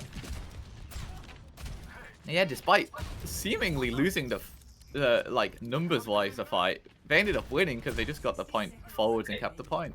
They didn't get the kills, but it's the small wins that matter. Yeah, meaning later in the, it's gonna make it, if they get another fight win or two, it means that they no longer have to go through the long animation of capping the checkpoint, and they should have a real chance at winning this game. Yeah, I mean, Look, it's looking a lot closer, but now the May coming out, it seems like they're pulling out their trump cards to close out this map. Yeah, you've got the lead, you don't want to be surrendering it. May, excellent art, just stalling on the point. No, And Tiwo, don't do it. yeah, the icicles are no small threat to deal with. Actually, A pushing little the bit point forward too here. confident there. Oh, made a stone. So pushing the point here, pushing it closer to Ken, which with the time remaining, maybe a bit risky, but we'll see how this goes. Kent have to win this fight if they want to remain in this series and try to take this for game 5. Go online. In the field, however, the Baptiste on the side of Kent saving Cool Beans to be able to use the rest of their ult. Falling to the Genji. Stone. Oh, made a Genji stone. Midstone has been so good for the side of Houston, always pushing the backline and capitalizing off of the weaker squishies back there. And Houston win Colosseo, making this a 3-1 victory to the Houston Outlaws. I mean, you've got to give it to them. Both teams deserve to give themselves a massive pat on the back because they both played so well. And maybe in that last map it looked a little bit less close, but the map before that took it to a 2-1 was so close. On the side of both teams, they both played extremely well, did so much, but it was just clinched ahead by Houston Outlaws there, and they both played their strengths amazingly. Maybe at the end of the day, Houston just had a little bit more strength. Yeah, both playing just, I imagine comfort picks, and they just played both to their strengths, but Houston just being a little stronger, being a little more comfortable, getting their win conditions more early. Kent just, especially with the comp they were running, left their backline exposed quite a lot. The ball can't be everywhere at once, meaning that once Houston saw an opening, they just ran over the backline and eventually ran over Kent as a whole, winning the series 3-1. And you know what? We both bet on Houston. Sadly, we tried to create an underdog story and narrative for Kent here, but sadly not managed to clinch it out. I've got to give it to Tiwo, my MVP. Personally, not just because of the logo, but because they held down the points and stabilized so well. It just felt like, if you think of the definition of tank, that's what Tiwo did there, and you can't ask for more. Yeah, a tank being very important to, any sort of composition, but especially in Brawl, being the centerpiece where the rest of the comp is built around it. And Tiwo putting a very strong performance up on that Junker Queen. Ken as well, making a lot of space, especially for the DPS, the Sojourn and the Ash often, making a lot of space for them. And when they were winning fights and when they were taking, the game very closely, it was often off of the back of just for DPS capitalizing off of the opening start. All mid for him. But both teams, amazing job. And that was the winners bracket. So for the side of Kent, it is not over. You still have everything to win. Yeah, we can take a look at bracket here, but I don't think it's quite updated. But Houston, the winning that, are going to be moving on to the semi-finals, waiting for the winner of whatever the other game was. Oxford versus UNESCO. There we go. Yeah.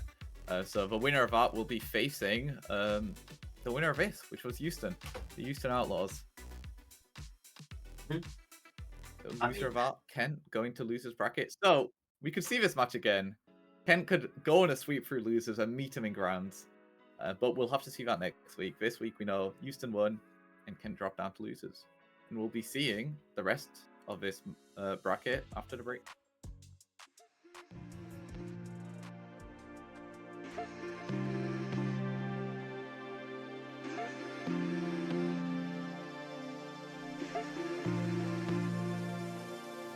You say you love me, say you're thinking of me, but you're just lonely.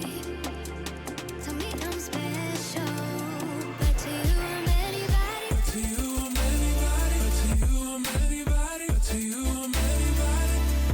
Anybody. To you I'm anybody. To you I'm anybody. To you I'm anybody. You say you love me, say you're thinking of me, but you're just lonely.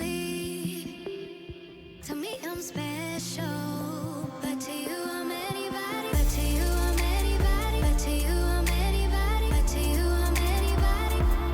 Anybody. But to you I'm anybody. But to you I'm anybody. But to you I'm anybody. Anybody. But to you. But to you.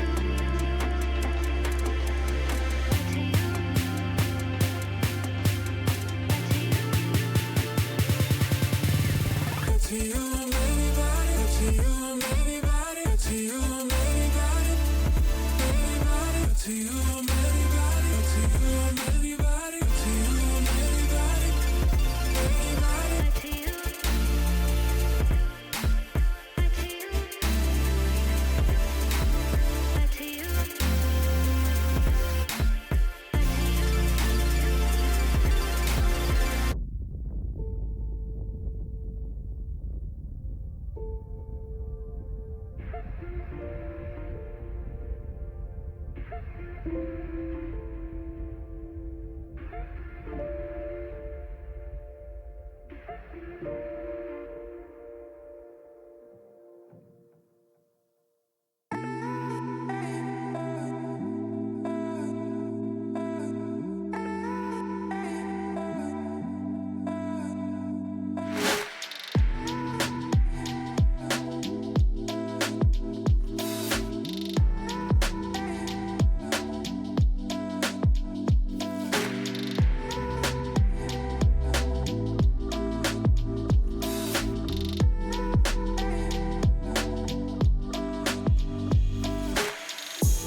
Hello, and welcome back to the Hello. University Esports Overwatch 2 Winter 2023 playoffs. We're here, instead of the gameplay and with the playoffs, we're here with an interview with Tiwo, the tank player on the side of UCL, of Houston Outlaws.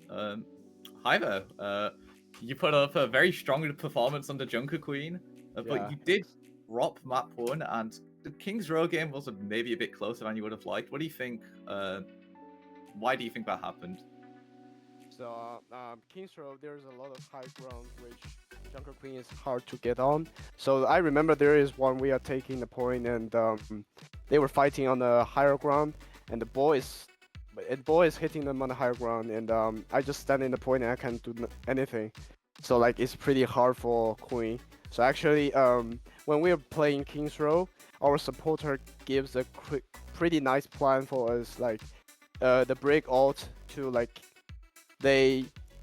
let's say we decided to kill the Ash and the soldier on the second floor. I mean, we just tried to dominate the high ground, and I was just wrongly jumped into the point. So like we were in a hurry actually, and Kings Row is pretty hard. And also I think the ball today is really a good player. He actually defend me very well. Like when we boost, when we speed up, he just bounce me back or just swap me. So like they're pretty good. It's hard game. Makes sense. Yeah, it's a big comp difference. So on certain points, I imagine the comp made a smaller or bigger impact. Yeah. So I've got to ask, do you guys have any other team comps you like to run? And what is a situation where you'd be forced to use them, say next week? I think actually we most likely to play all Queen comps. When there is necessary, I mean maps like Dorado or something like that, we probably gonna play some like Doom or Diva. I'm not gonna say that a lot because my coach gonna, Yeah, you don't have to reveal everything. But yeah, we play Queen comp a lot because we are good at calling someone, and I think if not that necessary, we won't change our comp. And we would like to fight with Sigma comp actually. When we are doing scrim, there's a lot of Sigma comp that is not that good, and we just ruin them. I think, and another reason is that all players of our team are Chinese. They're really good, and we wanna beat the Sigma comp, Sigma Bastion and BAP. You know why? Because of the World Cup, and yeah, that's it. All right. Well, I think your team's gonna play the winner of whatever the other quarterfinals game was. You feeling really confident good. about that? Yeah, I'm pretty confident, and we are pretty confident. Let's say our team is really good. It's a nice team. Yeah. Do you have a favorite, or do you not a favorite team you'd like to play against, or you're just gonna have whoever gets thrown at you? We are not worried about that. I like the confidence. Very, very confident words from you there. As we saw last week, we had a player from UNESCO interview, and they are very, very confident also. But they do play a very brawly style of dive. But it seems like Junker Queen could have an easy time shutting that down, which could mean that you guys might end up being the kryptonite of UNESCO. So very, very good luck there. And Thanks. good luck in the rest of your games. Thanks. Okay, do you have any more questions? No, I'm okay. But do you have anybody you want to shout out? A coach, a player, a teammate from today?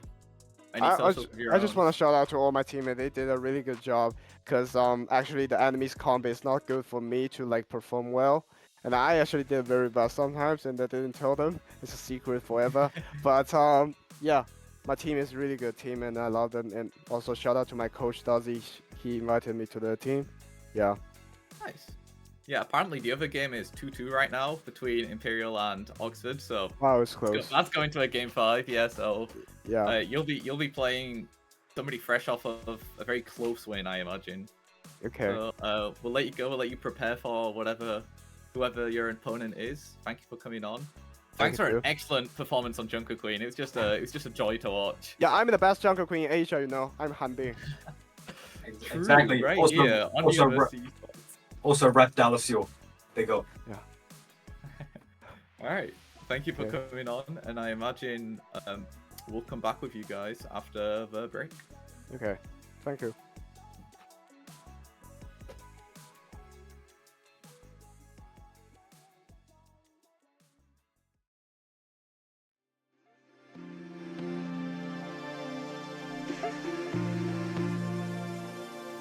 You say you love me, say you're thinking of me, but you're just lonely. Tell me I'm special, but to you I'm anybody. But to you I'm anybody. But to you I'm anybody. But to you I'm anybody. Anybody. But to you I'm anybody. But to you I'm anybody. But to you I'm anybody. You say you love me, say you're thinking of me, but you're just lonely.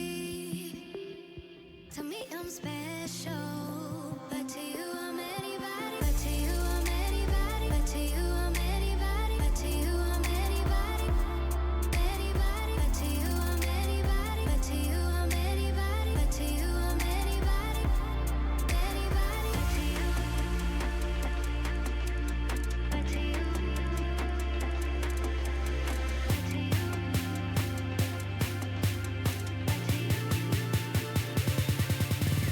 But to you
Tell me what can I do now? Tell me what can I do now?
Hello and welcome back to the University Esports Overwatch 2 Winter 2023 playoffs.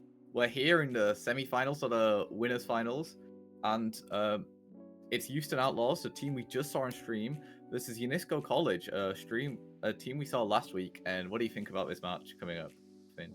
I mean, it's so exciting to see. It's a good storyline. We've interviewed a player from both these teams. They're both in very, very strong teams in their games, giving us very close matches and strong performances all around. Very different team comps, and they do like to stick to what they know and love. I feel like we saw Unisco with a little bit more versatility in terms of swapping their team comps around to adjust to the situation, whereas Houston, they stick to what they know and they do it well. So I would like to see how they clash together and how they merge, and we are going to be seeing someone victorious and going into the grand finals for next week.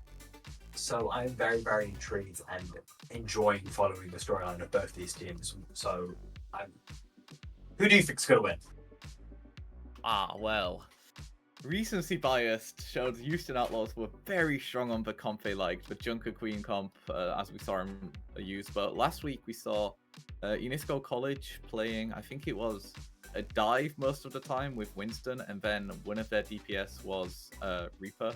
You can see the bracket here. We can see that this is basically this is the winners finals. The winner of this moves into grands and is guaranteed a spot in grand finals next week. The loser of this drops down into the lower bracket, where they will have to play whoever crawls out into losers finals will have to face the wrath of the loser of this game. Now, we can't count out any of the teams who have been put into the lower side of the bracket, because you never know. Strong teams down there.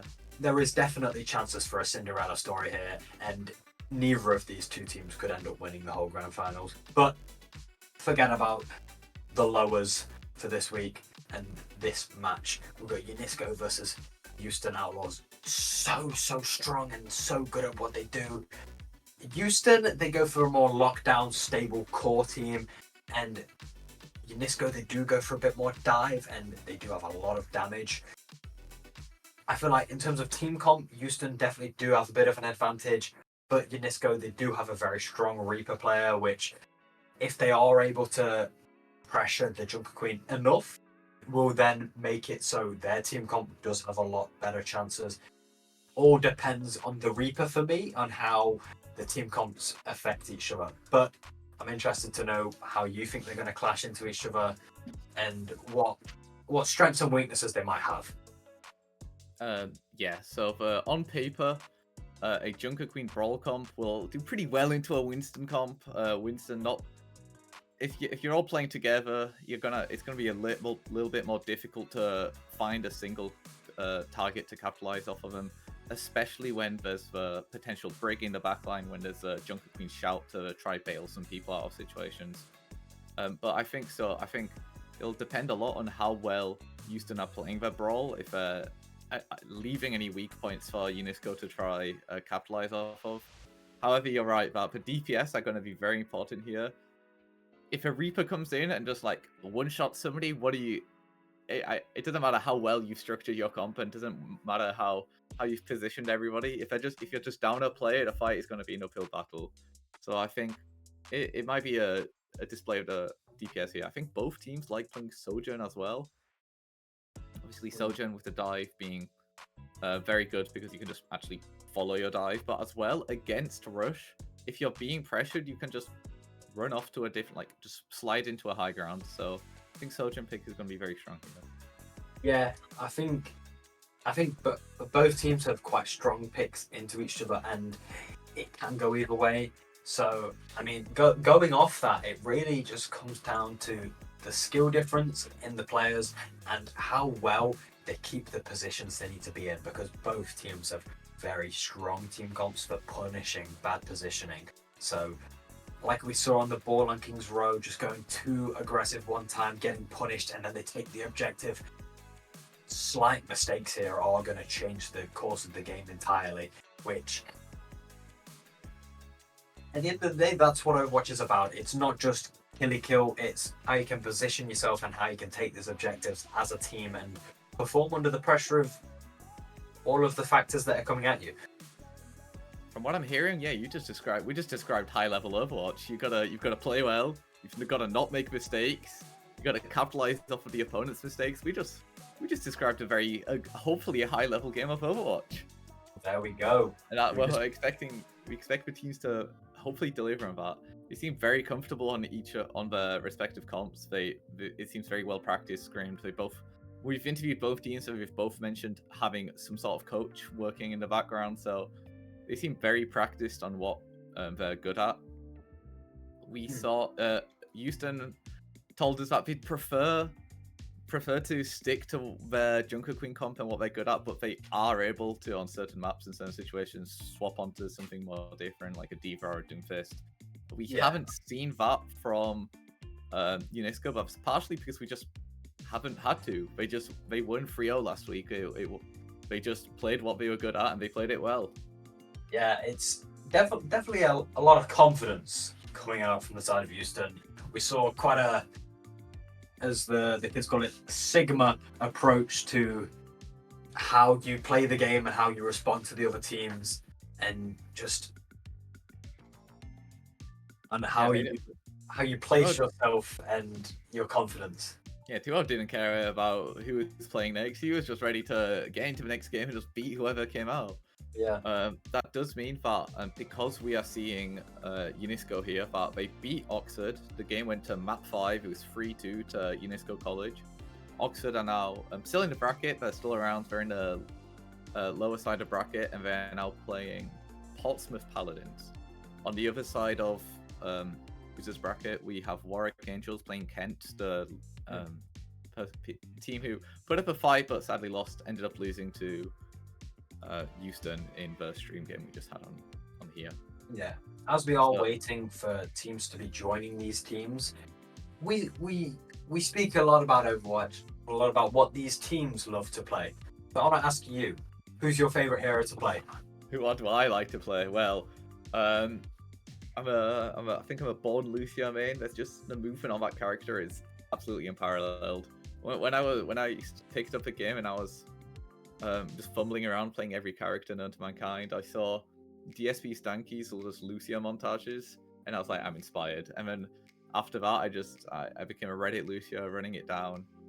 Since moving to PC a few years ago, I've just started playing anything. But at my heart, in my soul, I'm a Lucio player. Yeah, I've got to say, I spent a fair amount of time streaming Lucio, blasting Eurobeats, thinking I was absolutely the greatest Lucio of all time. Can't hear the game, jamming head, killing backlines with Lucio. It's very, very fun. But my heart belongs to Reinhardt. That explains so much. You're such an advocate for King's Row and just Ryan being played and stuff.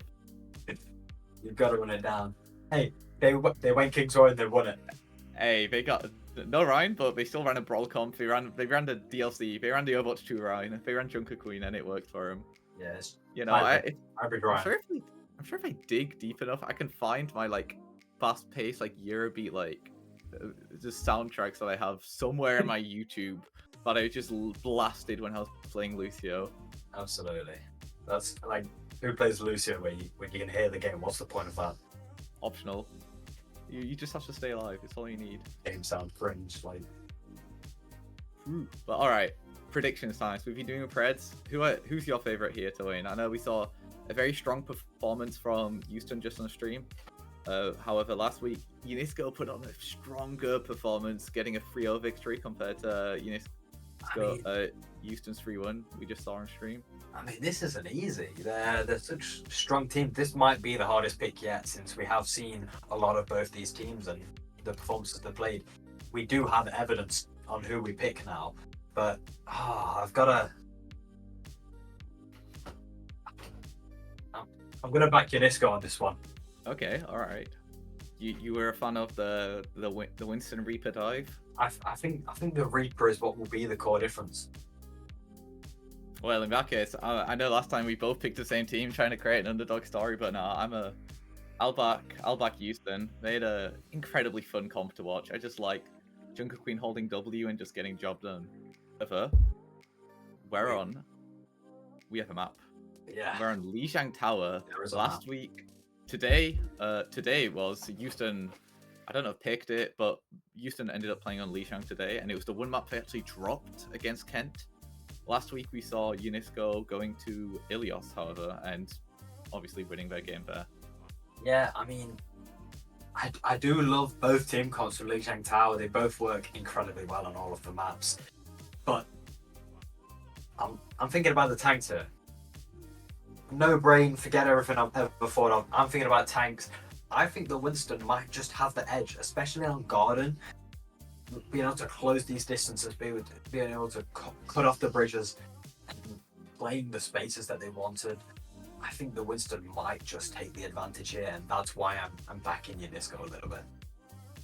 I'm hoping we saw last time that Houston pulled out a very strong backline. Their Lucio and their Brig ended up being very adept at just surviving. Both characters, obviously, the shield and having self-sustain heals, they can pull it off pretty well. So I'm hoping that with just the combination of their self-sustain in the backline, as well as just potential of suddenly Lucio and Junker Queen just suddenly decide they want to run in, they just amp speed, shout, and just hold W.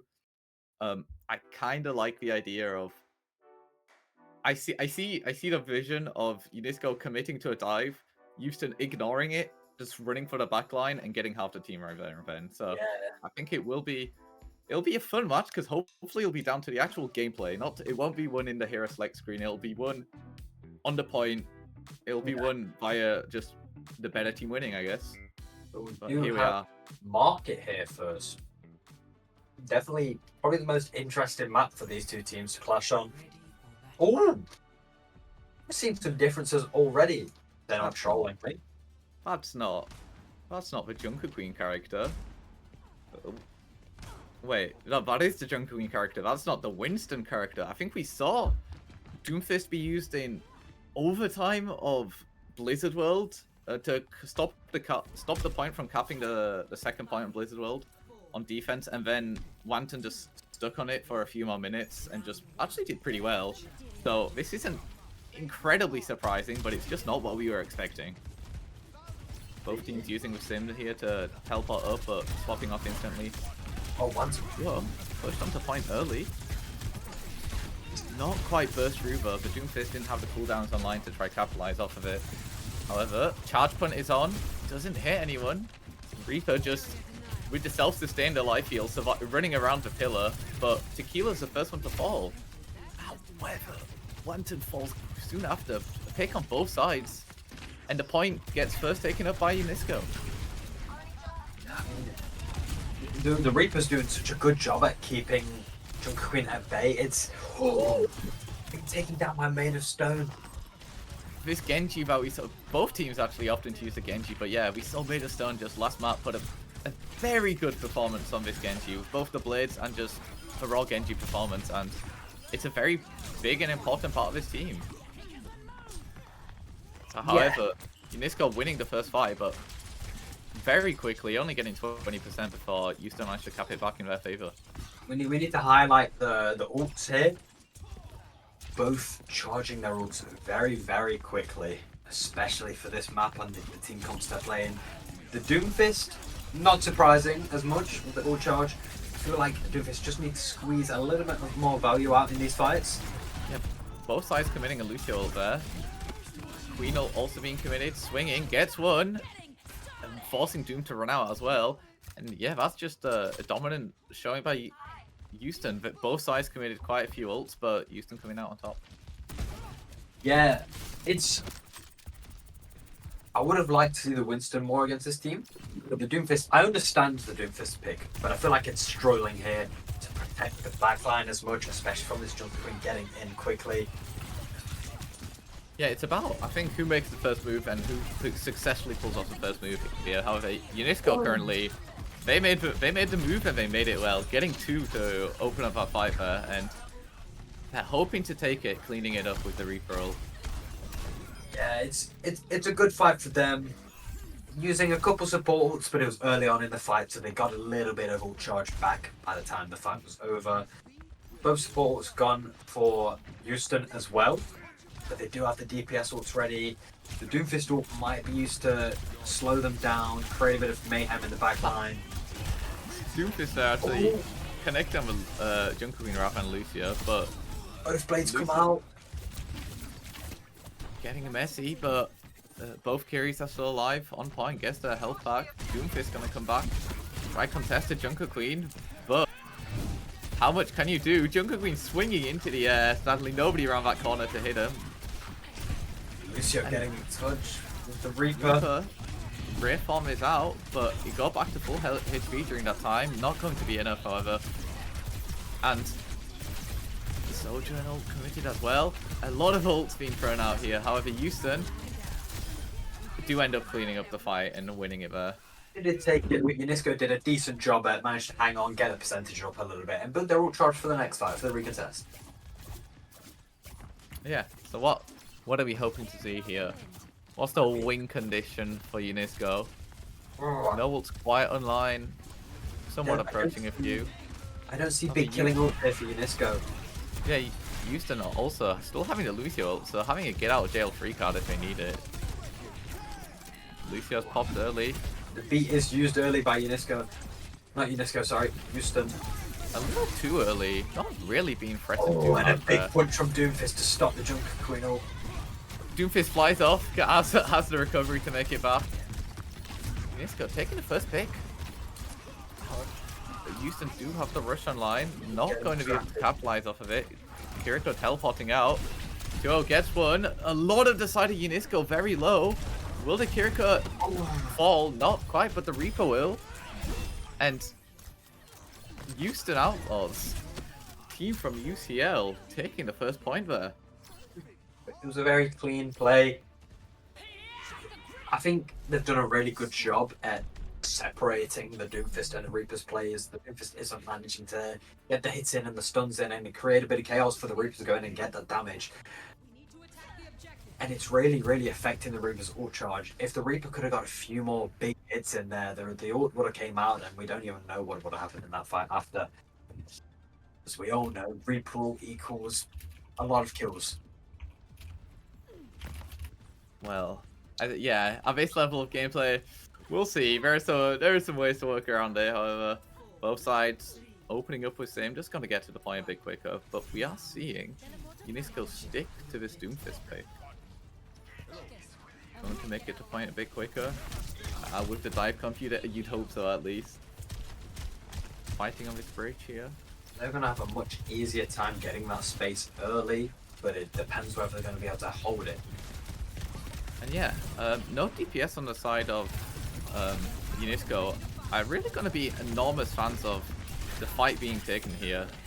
Yeah, the Reaper getting struggled. There's no real long-range DPS to try to capitalize off of the sidelines that they're given by this rotate. However, Houston are going to just be big fans. They can just slowly approach the point how they want. Get on, but not quite. Maybe not going in the favor the way they were wanting it to. Unisco really playing this well, even with the loss, to be able to disengage, force the objective, and then go back in with that Genji and get an early pick. It's their disengage and re-engage there was near perfection. To be able to escape, put that pressure on the point, get that kill, and then slow the fight down a little bit while the team comes back in. You do have that 1 kill advantage on the respawns, and it showed. They are building these ults here. The Reaper is still struggling to find value, getting a little bit lost in these team fights, being trapped. But I believe both teams can turn this around. Absolutely, yeah. The Genji making a surprise appearance in the backline here. Actually getting the Reaper, the Lucio even. Insanely well identified target. Falling, that's a big hit for the survivability of Houston, and it's shown by the rest of the team falling behind. Absolutely huge Doomfist ult from one to be able to get the Brigitte slow near the whole team and just really allows the Reaper and the Genji to engage efficiently. Houston just going back to this. They've been taking this fight. Everybody's been fighting here. Nobody wants to go on the bridge. There's Lucio's boots on this map. Everyone's identified the white room is how they want to get in. Rush gets thrown in, putting the fight in the favor of Unisco. Ults are thrown out.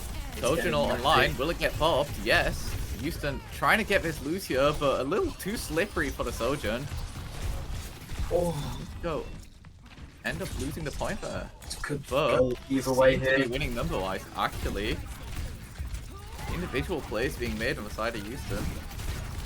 The big slash from Junker Queen might just. Lucio is under so much pressure, but the Kiriko alleviating it a bit, teleporting away from that swing. Watch out, Junker Queen. The Reaper's back and he's got the ult ready to clean up your team. My favorite one is that Reaper guy. Reaper guy gets rid of the Echo. And I don't know for how for the 4th, 5th map flipping that point. Yeah, I mean, This game is coming so close. Doomfist in these close tight areas is building the ult so fast. He's got it ready again with the slam down, and with that slow, the Reaper's going to get such an easy ult off if he's not careful. And it's blocked. Ult is off, but doesn't capitalize on it with it. Made Doesn't of get anyone. stone. And actually, we're approaching the point about to get capped by Houston. Reaper contest, but you can't. Contest. No Riff online. Fell by the second. And again, the point gets flipped. I mean, How You many gotta give it times to is it the going to team. happen? you got to give it to them. They know how to fight. They know how to take the objective. They just need to be able to cling on for long enough and build these ults. Speaking of ults, neither side really having any yet. Actually, Unisco just want to correct me, prove me wrong. Getting the Kiri ult online. The Echo swap has been on a bit for Houston. They've had it for a few fights now, but approaching it all maybe gonna be pretty impactful in this fight. Rush is on the top point. Will it make a difference? Oh, Again, he's it's coming so down that messy. side. Oh, that punch. It's given the Reaper so much space. Oh, and he gets taken down. The copy's struggling to find value here. However, the copy itself isn't finding value, but it still makes enough space. Getting another tank on the field forced Unisco to back off there. Yeah, it's We're approaching just last fight territory here. really pushed Unisco into a situation where they need to be careful here. And the punch and the boot. That's such a big kill to be getting. Junker Queen, just the source of sustain on this team. Punching into the wall, not wanting to risk flying off. Made of Latest stone, pop played though. again. Gets one. Just needs to Doomfist clean up there. goes. Gets two. So close. Yeah. Oh, and it seems like Houston are just going to be able to And take the by point. the skin of their teeth, Houston managed to not only take the point, but take the first map in this series, putting them 1-0 against Unisco College London. Now, what do you think went wrong for Unisco there? What went wrong for Unisco? Well, first of all, we didn't see a lot of his Doom last time. Maybe it's a map-specific thing, maybe it's a comp thing where they're not comfortable playing the Winston into this comp here, but I'm wondering to see what they'll stick to for the rest of this series. Yeah, I see the vision. I just don't think the Reaper and the Doomfist are pairing well enough together to find that value. With the Winston, when they dive in, it creates a bubble, a nice area for the Reaper to get that damage in, get that press, the power, the self-heal, and be able to sustain long enough in that little bubble for long enough for the healers to come in and help. Whereas the Doomfist is more of a singular player. The Doomfist is able to slow down some rush attempts. If Junker Queen appears in your backline with no cooldowns, a singular punch might buy enough time and enough CC to try punish him for overextending, but I don't think we saw enough of that in that match to warrant sticking with his Doom, especially since we saw last week just how strong they are on the Winston. Yeah, I mean, Houston did a really good job at avoiding it. There was so many good plays from both teams, but Houston just felt like the Junker Queen had a bit of control over the Doomfist, not allowing him to free reign as much as he would like to create the space needed for the Reaper. But at the end of the day, I think the change it made was the way these teams played together. The Blade seemed more of a surprise attack when it was coming from Houston, whereas from Unisco it seemed like, okay, they have Blade, what are we going to do to block it? All right, we are moving to hybrid, and yet again, hey, last week we saw the same 3 maps. Maybe this week we'll see the same 4 maps. Who knows? But that means that we're moving to King's Row here, and I know you're happy, but tell us why why Unisco might have picked this. It's an interesting pick from Unisco to me, because of course Doomfist and Winston can shine in their own right, but maybe there's not been enough preparation against the Junk Queen, because the Junk Queen is very, very strong here. But I'm not going to count them out, because they do have a very strong dive team, and they do have a very oppressive, pokey, get in fast, do that damage after the poke team, which is very, very good on King's Row if you're able to counter attack the Brawl. It just depends, do they have something they're going to pull out of their back pocket to go against Houston here, or are they just picking it as a comfort? Which we know can't be 100% true, because last week they were on Blizzard World. We don't know I'm not sure if that was their pick though. They would have won, so it wouldn't have been their pick. Whereas this is maybe King's Row is their comfort pick then. But do they have a plan? That's what I'm thinking. We saw Houston play earlier. On paper, we just saw Brawl, King's Row, good, they'll just win this. But it ended up being a lot more difficult than anticipated, just because as the interview with 2-0 proved, that it's very difficult for them to contest the high grounds, and First Point has a lot of high ground surrounding that point. The rest of the map as well, the first choke point on the payload section has high grounds everywhere. It's not as easy as it may seem for Brawl comp to succeed on this map, and maybe that's what Unisco's planning on using here. Yeah. But as we're going into this map, I'm looking forward to see how they play against it, because we do have Unisco on attack first, which is probably their strongest suit here. They like to go fast, and fast suits attack. I do like the Widow pick though. Widow picks are always interesting, because if you get it right, it can just mean an instant win. If you get it wrong, you just lose a few minutes, a few seconds even, depending how long you stick on it. But again, sticking to this Doomfist, I think this is their answer to the Junker Queen. Yeah. Not feeling very comfortable to run Winston into the combo. It's definitely a good idea. And Houston sticking with unreliable.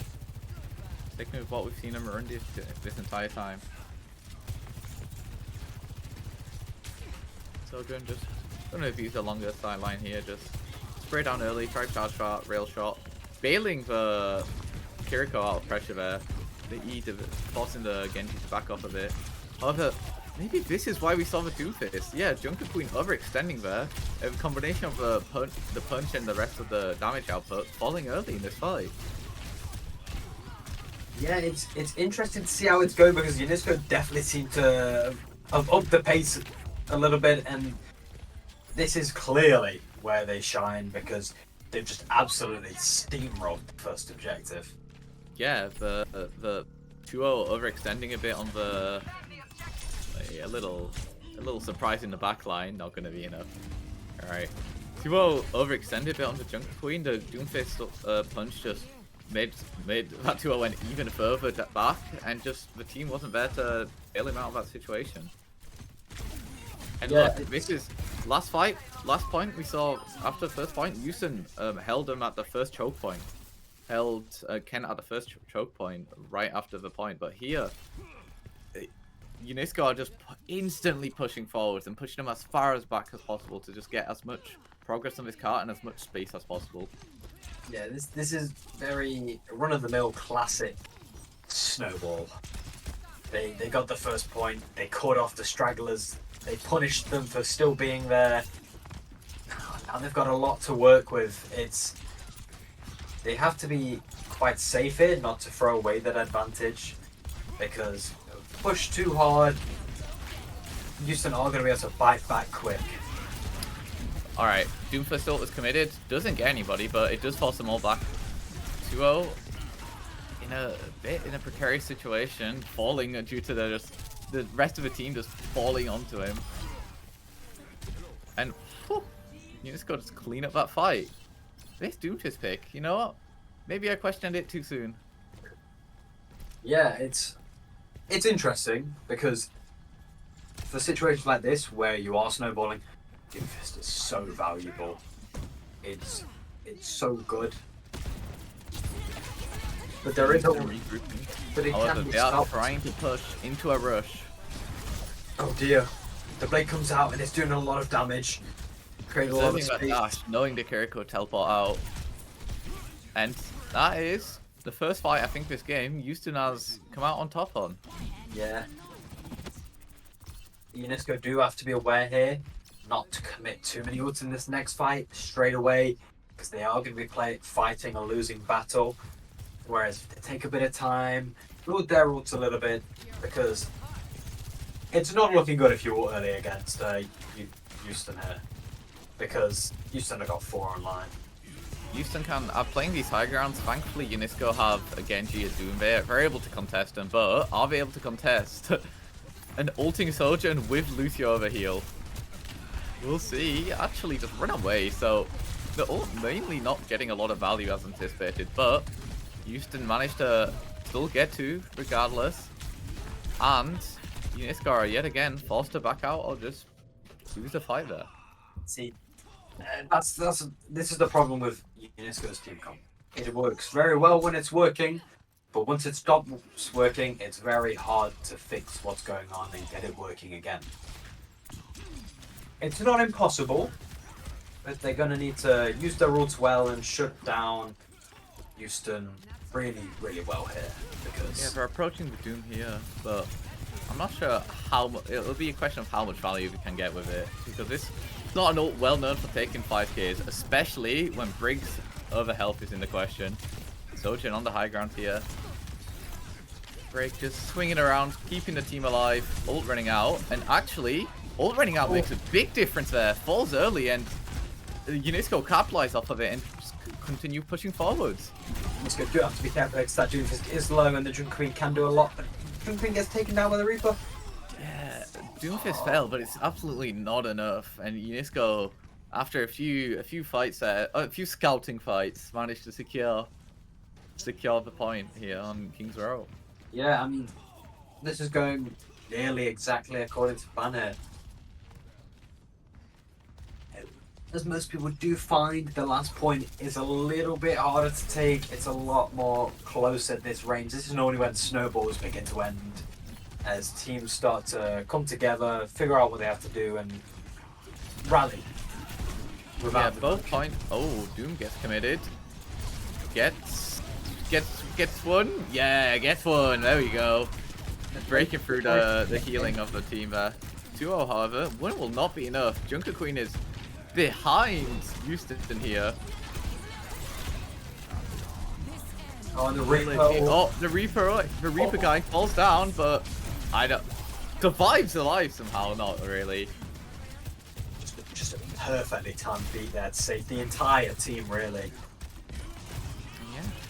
Oh, gets committed. Oh, I think the fight might have already been won. But Unisco managing to keep themselves in this fight here despite getting picked off early. It's so messy. So many ults being committed.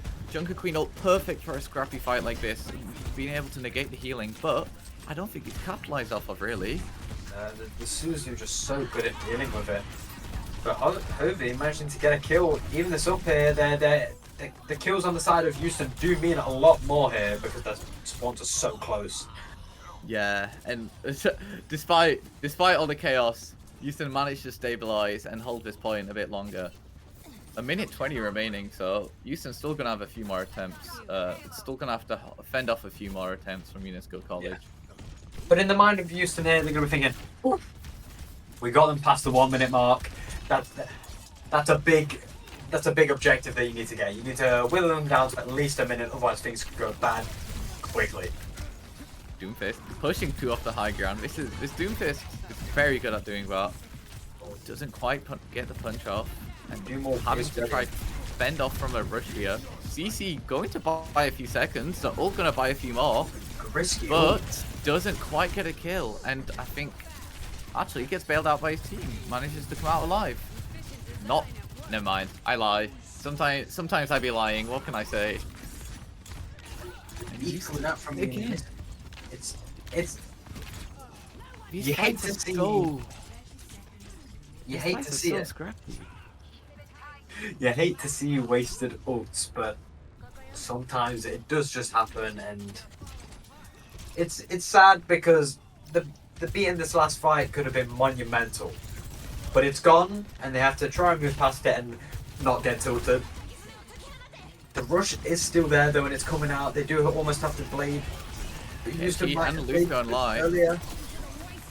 Gets one. Oh, he used to. Oh, Oh no! oh. Surely not. They were under a lot of pressure. If they touched Not the in- point. Not in the playoffs. Not in the semis. To give him to give him a benefit of doubt. To be fair, they were low on numbers. Instantly after the round ended, the rest of their team fell, but still not what you like to see in these sort of situations. Yeah, it's obviously not ideal, and you hate to see it, but still a strong fight from Unisco, and it's going to be hard to beat, especially with the records we've been seeing on this map so far. Yeah, Houston coming out with managing to prevent the full cap. Still, Unisco did get to basically the end. They got a lot of the way through, but basically the end and the end in payload maps make a big difference. Yeah. Seen no changes so far, which is strange. Unisco They- opting to stick with the Doomfist. I guess it is just a comfort into this matchup that there must be something they don't like, and it's the reason we're not running the Winston here. Yeah, it's ooh. Oh, We're seeing Oh. the Widow and Hanzo coming out from Oh. Houston. the double sniper. This was a real comp on this map for a very long time, maybe just to get some opening damage off. Falls back, yep, swaps back onto the Genji. Made a stun, apparently just a Shamada expert. Yep, that's what they do. Re- The Reaper Wrong. taking a little bit too much space here in a risky situation. They need to be careful. Trying to teleport out, not quite successful, but Wanton buying the space the Reaper needed to back off with just a push to pull everybody back. However, somebody's gonna contest a point. That bleed, it's working wonders for Houston here. Yeah, Houston, that was such a clean fight from them. They just managed to bait the abilities out that they wanted, get the Reaper, pressure the Reaper early, and just kept that momentum and just held forwards. The bleed, the Sojourn E to create the AoE effects, the Genji dashing in and out. Like every time someone dies, if Genji hit them, he just gets that dash back and he can go in and in and in and in and again. It poses too much for Unisco there. No, 2-0. Not taking out the Reaper that The early. goal, the best Junker Queen in Asia, putting on a masterclass of the character here. Such a joy to watch. I mean, you heard it here, folks. Better than Harbin. Hey, word of the street is it's true. I don't know. It's putting up a strong performance. I didn't see Dallas Fuel beating Unisco. So true. But you see, Unisco, in this situation, they pushed up right to the end to just take as much space as possible. Houston, having a bit more of a brawly comp, just opting to stick in the payload, sticking together as a team. You know their space and they like it. Oh no. Don't let him do it. Managed to get one. So much potential there. Just not getting the support that he needed. And Houston just backing off. Just acknowledging that it's probably a lost fight and not giving it any more resources than they need to. Yeah, it's getting a little bit scary for Unisco here because Oh, Saki thinks he's heard someone. Is it true? I don't think so, but gonna have her attention split. Reaper, Reform is burnt early, but and Reaper Sojourn gonna be scary, yeah. Not able to get out of that one alive. Saki uncontested on the high ground, Genji forcing them off. And Saki falls. oh, The rest of the team, whilst the rest of the team was following Saki, Houston manages to clean up everyone else. They do have to be careful here because the main man coming back first is the Reaper, and they do have the ult. It can be enough to stop these two, slow them down just enough. They need to be quick seeing it. The Kiriko is there with the Suzu now. Reaper gets a jump scare, but thankfully deflected online to buy a few seconds for the Genji to make it out alive. Sojourn sitting far back with his rail, just pressuring everyone. Eat comes through as well for the side of Unisco to keep them all alive.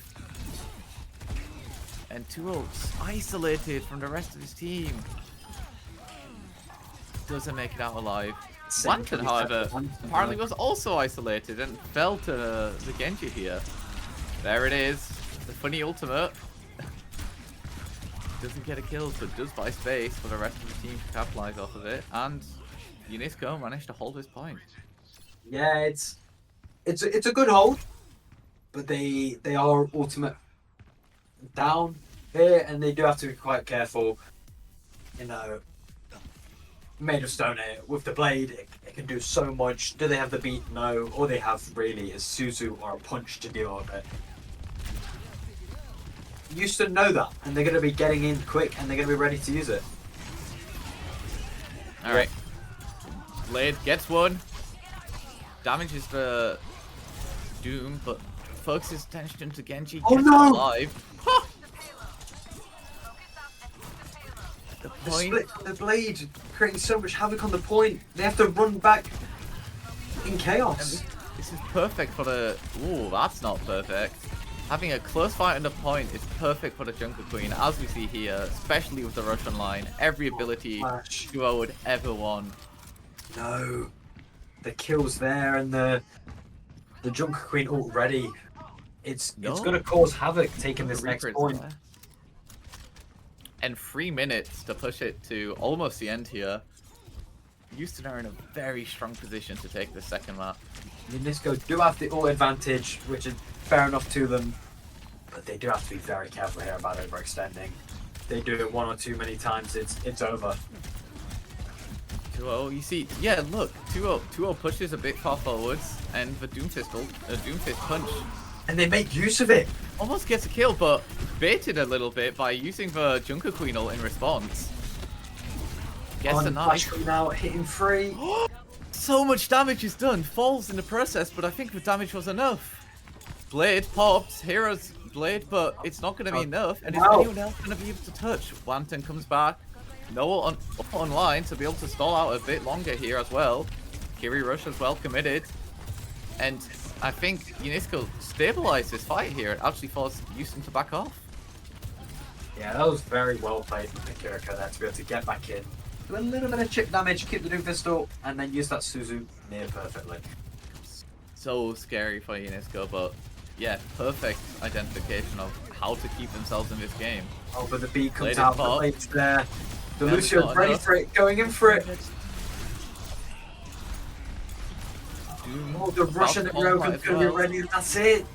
No And- person is left. Incredible clean win from Houston there.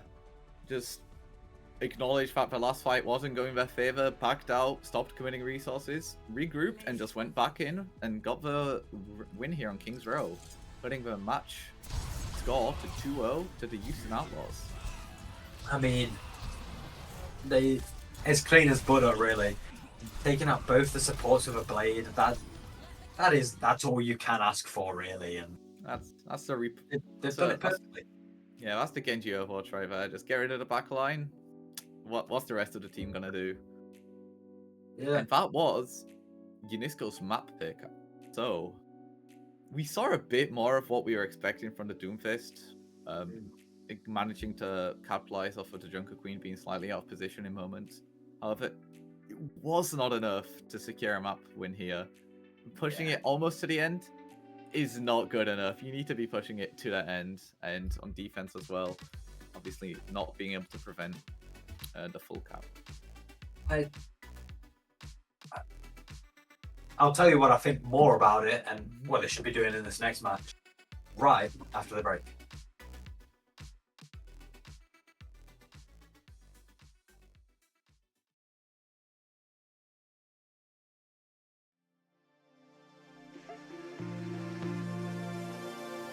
You say you love me, say you're thinking of me, but you're just lonely. Tell me I'm special, but to you I'm anybody. To you I'm anybody. To you I'm anybody. To you I'm anybody. Anybody. To you I'm anybody. To you I'm anybody. To you I'm anybody. You say you love me, say you're thinking of me, but you're just lonely. Tell me I'm special, but to you I'm anybody. But to you I'm anybody. But to you I'm anybody. But to you I'm anybody. Anybody. But to you I'm anybody. But to you I'm anybody. But to you I'm anybody. Anybody. But to you. But to you.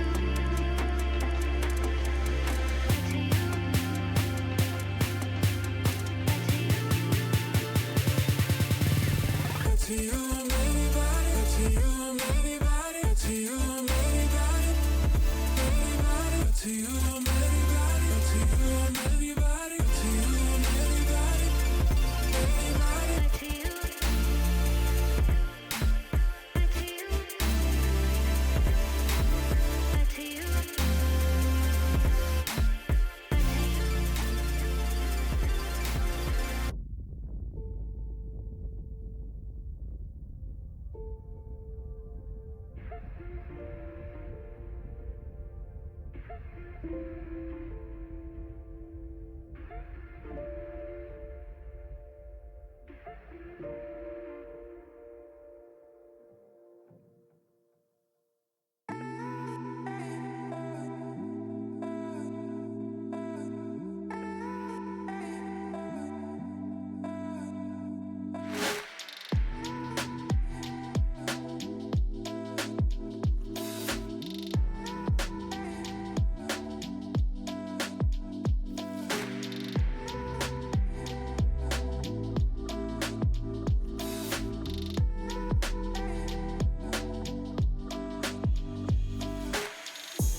And we're back with University Esports Overwatch 2 Winter 2023 playoffs. We're here on a map free against the Houston Outlaws and UNESCO College London. Currently 2-0 up to Houston.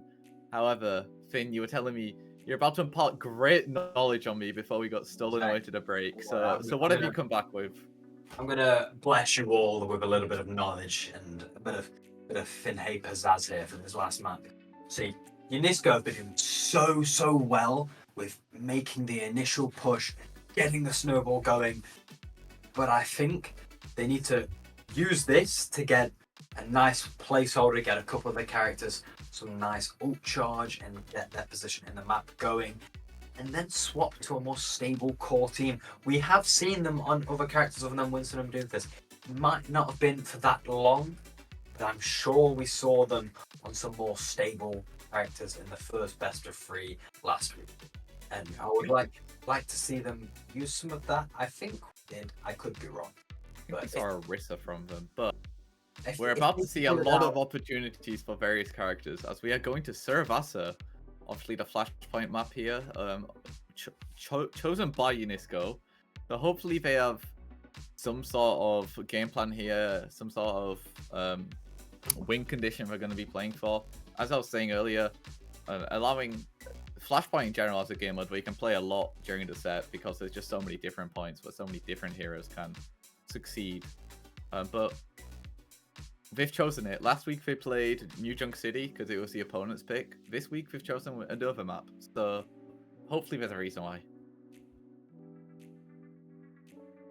Yeah, I'm very interested to see how the team comps work because Flashpoint is very quick and it demands a lot from teams. The faster team that Unisco is playing, where it does feed off a lot of that snowball, can work here because it's all about managing your ultimates. Do you want to commit everything to this point and then have nothing for next?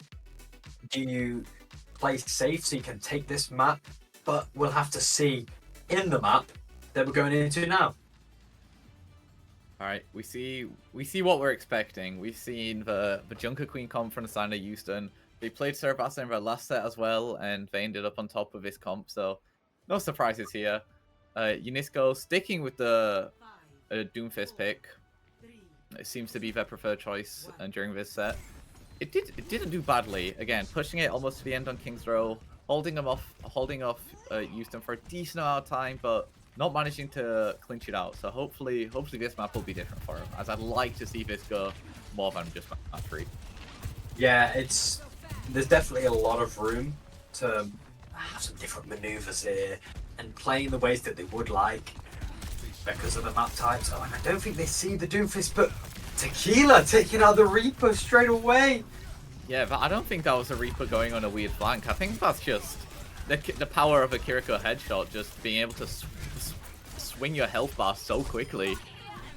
And that just leads into an incredibly clean fight win for the Houston Outlaws. Just no real competition there. Houston are looking so refined and well. It just seems like all the other maps have been warm-ups for this.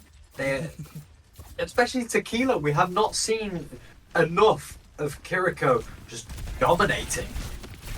They've popped off, they've done bits, but we've not seen a specific moment where we've gone, oh, wow, Kiriko is in the mix. And now it seems like that's coming out.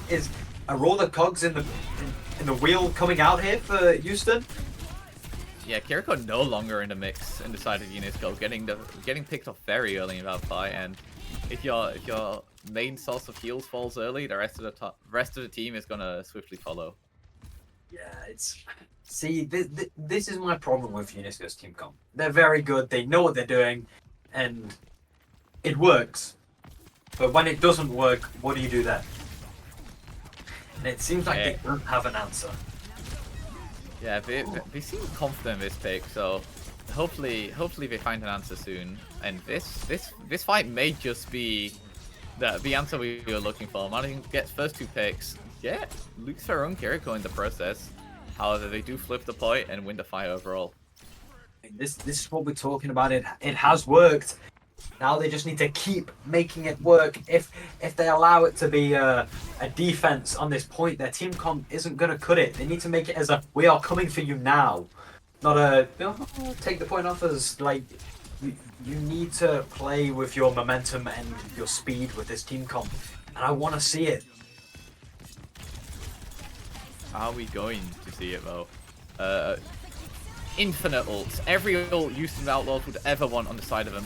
Almost getting the Lucio before the beat comes out, but the beat does come out, buying them precious time. Junker Queen swiftly follows the second the Lucio will end, and so does the Blade on the other side of the team, but this Lucio on the side of Houston is just so mobile, avoiding the entirety of that Blade. Yeah. DPS, Kiri on point. Will it be enough? Reaper ult getting a bit of damage done. Unfortunate time to reload for the 2-0. However, it doesn't matter. The swing into the shot gets 2 DPS. I mean, we heard it. He said it. The greatest Junker Queen in Asia. Hitting a double swing like that, like it's nothing, like a normal Monday night, like, that is insane. Now it's just for Houston to clean up. Cleanup is going to be the big factor here. Both teams on 99%. Houston allowing this to take a bit further than they would have liked, and actually, despite their dominance for the first half of this map, end up losing the first point. Point going to UNESCO College London. You got to give it to them. Those scrappy fights where everyone's dying and everyone's getting taken down is where UNESCO are going to profit, because they do have the quicker tank and the TP from Reaper, which is just about quicker than Sojourn if you play it right to get through these environmental blockages that I guess could stop Sojourn. But it was very, very even, and you do have to be careful now, because a point like this is going to be stronger for Houston if you're not careful. But UNESCO seems to be doing it right and taking the fight outside of the objective, which is what we want to see. Yeah, the Junker Queen pushing up a bit too far for my comfort there, but doesn't get punished for it, so what do I know? Never mind, ends up falling. Lantern also falls. Both tanks down for both side teams here. So will Houston be able to capitalize? They pop the blade in attempt to. Bell buys an extra second for the Kiriko, but it's not enough. Lucio, again, barely managing to get the beat drop out and avoiding the Ajax. It's nice. It's good play. It's exactly what you want to see. Just managed to barely survive the Ajax. It creates a bit of excitement, but not enough fumble. It's good. But Houston, so all the resources got baited out of UNESCO. I say baited out, forced out of UNESCO. Houston still had another ult on deck to try capitalize the aftermath. Yeah. They do have the Junk Queen ult here, take aggro, and they do need to take aggro here. If they wait for the Reaper ult and the Genji ult to come online, it seems like the fight's going to get a lot harder. Junk Queen has to be proactive here. Yeah, Houston, look here, taking the fight to them rather than sitting on point and waiting around. They were very good at doing this last set as well. However, Cape Town fan pops the blade and gets two. So many swings coming out due to the Kiri ult.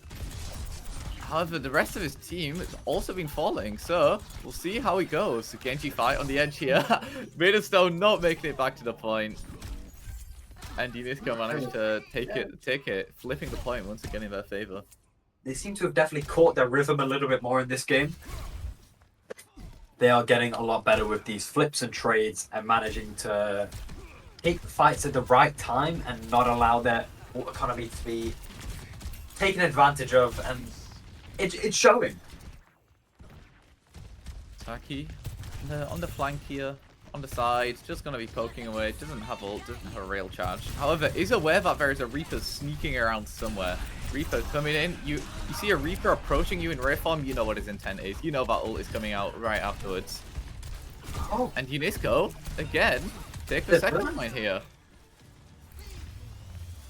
Now, if I remember correctly, UNESCO last week lost the first 2 points and then managed to reverse 3-0. So maybe we'll see a bit of them have a buy of their own medicine and see Houston pull the same. However, for that to happen, we need to see this Echo do some work. Yeah. The change is interesting, and it could be this deciding factor here. Who on the side of UNESCO is going to be checking this Echo? Who's going to be pressuring it? Yeah. There is ults online here for UNESCO, which could be the deciding factor, and it is the last point, so they will be willing to commit. Yeah, Houston need to take this point here to stay in this fight. However, Reaper... Oh! Kiriko coming in with just the clutch save, but will it be enough? Not quite. Kiri actually falling herself soon after. Oh no! Leans up to Lucio. And that was incredibly well played by Houston, identifying a weak point early, seeing the Reaper had committed Wraith, and managing to win the fight off of that. Yeah, it was a clean take. They baited it. The Reaper and the Kiri thought they were going to go, free Echo here for the picking, but Maid of Stone comes flying in. It turns sour for UNESCO quick there. It goes from 1 down to 2, and it's, you gotta be careful here, and then Genji's cleaning up. But in this next fight, there's a lot of ults online for both teams. I want to see what this copy does. Always a fan of copy. It's a very funny ultimate to be exist in this game. But Lucio is going to make it difficult for any ult during this fight to get some value. Duo smartly holding on to the Junker Queen ult here, but doesn't feel the need to pop it, but falls early. And the point actually goes in UNISCO's favor. And now I think they might have clicked 4 ults but it used to throw out a few of her own. Yeah, they do have to be very, very careful now because a Junker plus a Kiriko rush can do a lot. On being on the 74, it's really your last big team fight attempt unless you have a crazy stall. So they have to think of something here, and the thinking of something is probably the Reaper. Kiri getting a bit of pressure there, just popping out of behind cover. Hasn't had to pop any resources yet, but Rush is committed on the side of Houston. So we'll see if they get anything done. Reaper ult is popped. 2-0 falls. That's a huge pick to be getting. That's the Junker Queen ult out of the equation. Midstone gets one. Tequila gets another. Houston keeping themselves into this fight with just this raw skill of their individual players. But will it be enough? Both supports able to contest for a while, I imagine. Kiri under pressure. 2-0 on his way back, but will he get back soon enough to pop that ult and win this fight? Made of stone. Nisco keep falling. And actually, oh no! Houston's just is individual pop-offs from their players keep them in this game. Nisco have to run and run fast. It seems like they're just gonna have to give up this objective. If they try and go for it, they're probably just going to be feeding all charge. Yeah, you see them just going to the next one. It's not worth it. However, Wanton might try stop him halfway. Gets a bit of chip, but not going to be jumping in quite yet. It's not the time. Need to be careful here. All right, let's see what this Echo can do. Oh, and ults have just came online for Unisco. Takes into the sky, running away from the Kiri ult that's popped inside of Unisco. But the Kiri ult is committed so far back, but no real value's being able to get from it. It doesn't seem to matter though. Unisco didn't need the ult. They just ran in front of it and just cleaned up the fight. The beat was incredible. The Junker Queen ult came out, the Blade came out, you've got Echo with the beam. The ult saves everyone. Good job, Geode. Big pop off. Alright, Reaper. Not Reaper. Genji dashes in there. Doesn't get the value that they wanted though. Knife, big knife connect. Pulls them off the high ground. And alright, let's see what this Doomfist can do. Gonna get a powered up punch here, but creating a lot of space. Enough of it. However, look, yeah, Saki was just sitting there as Doomfist and just took the entire attention away from the rest of Houston's team. Yeah, it's good, but now it's be careful time. It's okay, chill out. The Blade, the Reaper, the Kiri Rush, it's almost online for Unisco. They need to be careful not to feed that Kiri Rush here because that means it is over quickly. And they're taking the aggressive approach. Houston, not scared at all and going straight in and going, we've got ult of our own, we're going to build ours. We want to fight you now. Made of Stone, doing Made of Stone things, taking out half the team. Houston has been so good at identifying when they should be rushing in early. Yeah. Sometimes 2-0's been picked off, but as a whole, the entire team, especially in the last Flashpoint map we saw, is so good at being like, alright, we want to initiate the fight here, we want to take the fight a little bit early, and it usually goes in their favor. Genji ult is popped. Bell buys a second, but teleports away, and Kirtan dies in the process. Junker Queen ult is online. Connects to a few. Kiriko, however, just cleaning it all off. That's such a valuable ability to Junker Queen. However, not a good enough ability apparently. Unisco fall there, and we're going to a 0.5 here. Yeah, this is truly the closest map, and they're both playing their hearts out. It's clear to see the copy and the Blade is online, and there's only a beat and a slam from the side of Unisco. Maybe they slam to slow the Blade. Maybe they beat to stop the Blade. But then what do you do about the copy? It's this first fight is so monumental here. It can't be overstated. Yeah, Unisco are going to reach the point earlier, establishing themselves a little bit earlier, so it's gonna be Houston trying to take the point from them. That's gonna be a good way of starting it. Baiting the, I say baiting, forcing the riff out of them. But B slows them down. Is it going to be enough? I think the raw damage Houston has been outputting has just ignored that beat. Made of Stone getting the first pick there onto the Reaper. What a knife! Woohoo! Lucio being forced off of the wall right into the palms of 2-0. And I think this is looking good for Houston. Very Yeah, lucky to be on the brink of a reverse 3-0 on this point here. They've definitely brought it back. The Rush and the Reaper rule is available for Unisco here. They do have to be aware of that. But they do have both support ults and a Drunk Queen ult coming. So maybe they take a bit of an aggressive approach, or maybe they just try to wait it out. It seems for the aggressive approach. Yeah, All out chaos, the beat comes out just in time. But will they save the Lucio? Oh, Yes! just Barely out. squeaking his way out. And actually, Houston managed to take the first pick. Oh no! Enough. Although this Queen's fight so going good on for so still. long and being so messy is in Houston's favor. They've had the point this capped this entire time. Yeah, they do take it to a 77%, which is pretty good for them. They've got a Blade, they've got a Drunk Queen ult, but Unisco with almost 2 more ults on the way. The Doomfist ult is ready. Do they want to take it aggressive to stop Houston from building? Do they want to play slow to build more percentage? It's going to be a hard decision to make, and it is the be-all and end-all. They have to think hard. Careful, Wanton, you don't want to die here. Yeah, Doom's under so much pressure. They're forced to use the ult defensively, Oh, no. which not quite what they want. Doomfist barely Coming surviving. out. Made of Stone! But, Taking out the entire team. Lucio barely squeaking Oh, out, no. but not really. That might just be it. The Blade and the beat are ready for Unisco. The Blade's gone. The swap to Tracer. They need to touch. Oh no! The Tracer gets hit. No! Tequila again with such an important headshot. Doomfist on 1 HP. Oh no! Lucio with just a last-minute attempt of contesting, but This is a victory lap. UCL and the Houston Outlaws clean up that Wow. map, get the reverse 3-0 on Sarabasa, and win the entire series 3-0. Incredible. Everybody, congratulate your grand finalists, Houston Outlaws.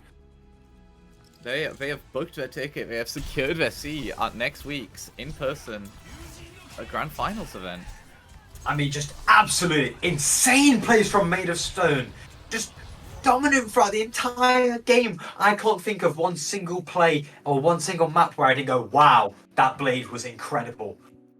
Stone showing such a good proficiency on this Genji, such an incredible performance. It's such an important role on this team. Again, being able to pressure just parts of the map that 2-0 and the rest of the team couldn't. So Made of Stone putting up a star performance there. But not to say the rest of the team didn't either. Saki very consistent on that Soldier and just putting an incredible amount of pressure and just getting so many rail shots and early picks. Tequila, we saw a very consistently good break, but especially in that Kirik on the last map there, got so many important picks and headshots. You've got to remember that last map was important. It's their victory map, and Tequila taking the first monumental kill, which starts the first fight, and getting the first kill in the last fight where Unisco were trying to make a last minute touch. They stopped them both times. Tequila just so instrumental to the victory of Houston Outlaws in that last map. It's insane. And the last member we haven't mentioned, Hovey, just on the Lucio for I think most of this series, putting an incredible good job. We so many clutch beats, so many fights that were swung just due to the survivability of the Lucios, and it was a team effort for the Houston Outlaws to win that one, but they won it in a pretty dominant fashion, 3-0. Against a team that we saw 3-0 others last week. Unisco put up a very good performance. And just to brush it off, beat them and book their ticket into Grands is no small feat. Yeah, it's it was definitely a strong performance, but you they both did so well. I don't think the scoreline truly represents how good that game was. A 3-2 in the last map. UNESCO were clearly starting to gather what they had to do to beat that team, but it was just a little bit too late. I mean, they were showing signs of life and just were just playing very well beforehand as well. Again, Kings Row almost making it to the end and holding them down to like the last minute, but Houston just with that bit extra managing to win out of those maps and take this entire set 3 out of them. That will send UNESCO College London down to the lower bracket where they will meet whoever claws their way out of that dangerous bracket. There's so many good teams down there. I would not want to be in the lowest side of this bracket.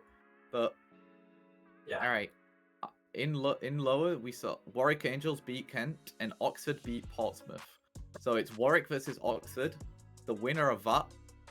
Yeah. So Oxford won their game. The winner of that will, the winner of Oxford and Warwick will fight UNESCO, and then the winner of that will book their own ticket into Grands to fight Houston Outlaws. And Houston, I think Houston deserve that winner side seat. They just had such a dominant performance. Yeah, I mean it was such an entertaining game to watch as well. We can't forget that they provided so much just passion from the teams. It was what you want to cast. Absolutely, especially because they just played again. What we kind of expected in was just they'd stick to comfort picks. It was just comfort picks that they played very well and played very well as a team. And we saw that happen. So, but every hero we saw on screen was the players were just so confident and so good on those heroes. Saki, even on multiple, showing a very dominant Sojourn performance on most of the game. Pulling out the Echo there at the end, identifying that maybe the Sojourn wasn't doing as well, or that Echo would do better. And after that Echo switch, they won the next 3 points and ended up closing up Saravasa with it. Just high quality performances all round. That's what you sum it to. They both did so well, and they both deserve to be congratulated in their own right. UNESCO aren't the losers. Houston are just the winners. Yeah, absolutely. Houston, they came into this set not really caring about who beat UNESCO, who beat Oxford, who won even. They just wanted to play an opponent and just play their best comp and play the best Overwatch they could, and they pulled it off successfully. Alright, I think we will be getting an interview. However, that interview will be coming after the break, so see you guys in a few minutes.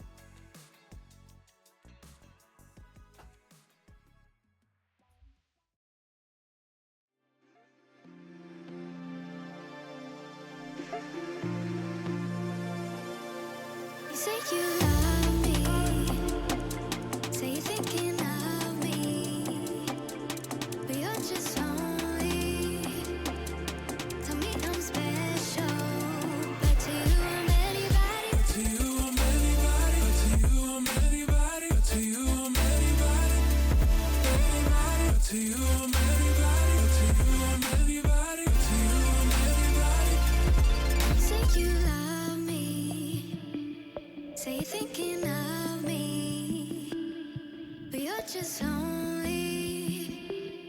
Tell me I'm special, but to you I'm anybody. But to you I'm anybody. But to you I'm anybody. But to you I'm anybody.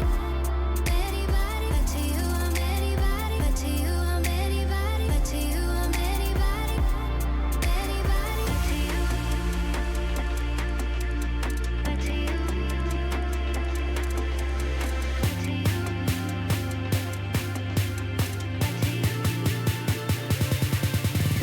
But to you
All right, welcome back to the University Esports Overwatch 2 Winter 2023 playoffs bracket. We're now here in an interview with, I guess, a grand finalist now of this entire bracket and playoffs, Made of Stone, the DPS and specifically Genji player that we saw on the side of Houston Outlaws.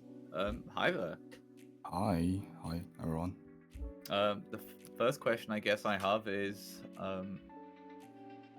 I think the Genji seems to have a lot of pressure put on in the team comp you play. Your team isn't really able to reach a lot of high grounds, and you're the only one on the Genji able to pressure those really. What sort of role do you think the Genji fills on your team, and how well do you think you do it?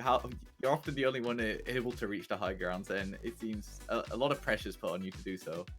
So honestly, we're a university varsity team, so it's just Genji is my comfort pick, and the one I did the best on. So we try Mei Sojourn, which is a more popular DPS duo, but it's doing fine, but not as good as Genji play.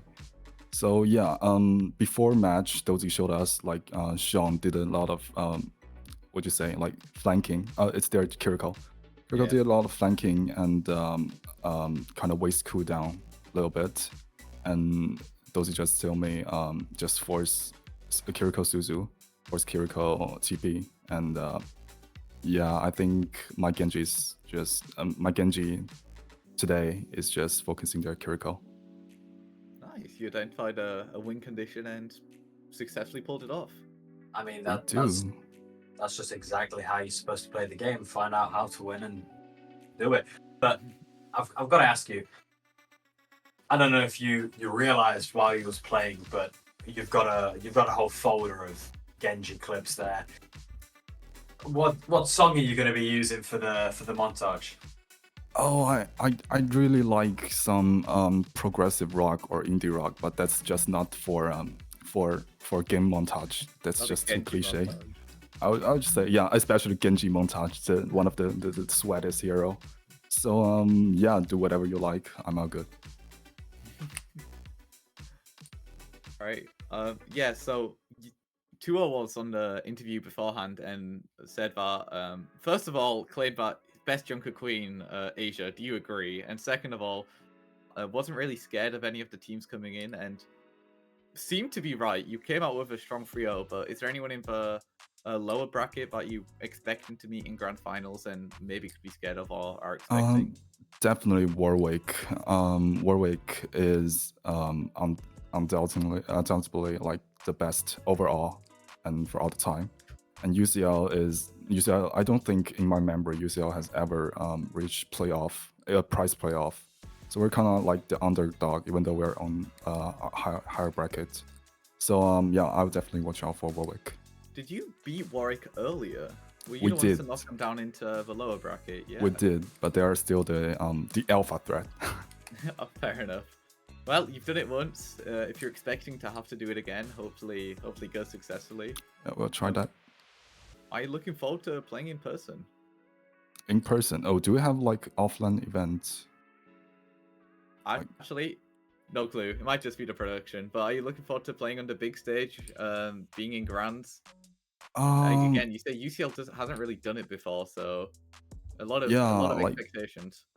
a lot of like do you know like our team's background story, like little background story? We're open to listen.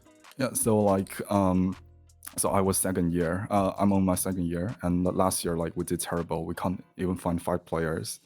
And this year, you see like Tuo, Saki, Tequila, who they just joined. Some of them are undergrad, some of them postgrad. But most importantly, there are we have 5 Chinese player. We come in Chinese, so like it shows a lot of fan base. Still a lot of Chinese fan base, even though you know the thing kind of happened. So yeah, shout out to Chinese Overwatch community. You guys all did great. Yep. Cheer for us. Thanks. Hey, I will be. Finn? Well, I mean, I've got to say, so it's actually not on stage, but still a momentous time to be in. Well done. You guys have represented your Overwatch community so well. You've done so dominant. And I'm so happy that you guys are a team that are going to be entering the grand finals, and we'll be hoping you put on an absolute spectacle in the grand finals, because we will be very excited to see it, and we wish you well. Thank you, Finn. Thank you everyone. Yeah, keep up putting a good performance. Loved watching your Genji. The rest of your team also just excellently capitalizing. Seems your teamwork is just incredible. So I'm looking forward to seeing more of it. Thank you. I'll try to do my best. Do you have any shout outs? I guess Tuo shouted out the rest of your team earlier, but maybe you have anybody different or in particular. Yeah, obviously my team today is just awesome. Everybody's on par with their best performance. And especially Dozy, even though he's a master player, and he still put out very good coaching. Sorry, Dozy. And still like Imperial, Unisco and Carl, they're really being helpful before the match. Like even though we are opponent, they're really what do you say? They're kind and competitive player. So if it's not for Carl, we wouldn't even be in final, because Carl actually find Tuo. Yeah. And then Tuo put on such a good performance on the Junker Queen to repay the favor. Yeah, Tuo before the playoff, he doesn't even know we have a varsity team. And Carl just find him and say, "Yo, this guy is pretty good on Junker Queen. You guys might want to take him." And we kind of just start rolling from there. Nice. Well, we'd love to see a new community, a new uni succeeding, and looking forward to seeing you play next week. Thank you everyone. I think we'll be wrapping up the interview. Thank you for coming on. Thank you for putting on such a masterclass of gaming and performance. And to everybody watching, thank you for tuning in and watching. We will be at a studio in person. The players won't be. I had to have that clarified. Sorry. And I'm looking forward to just watching grand finals after that set. I'm hoping it'll be just incredibly high level of gameplay. Thank you for everybody for watching. Been any closing remarks? Nice evening. Have a great evening. Congratulations. Me and Wicket, we're going to be casting together from the broadcast studio, so you guys are going to get to see absolute greatness even closer with very high quality. Hopefully it sounds a little bit less echoey on my part, but very exciting times, and we hope you join us to unveil the winner. Yeah. Hooray. Thanks for tuning in to University Esports. For the next few days, there'll be different games as well. I think after we close off, they'll be on the graphic. And yeah, see you guys hopefully next week.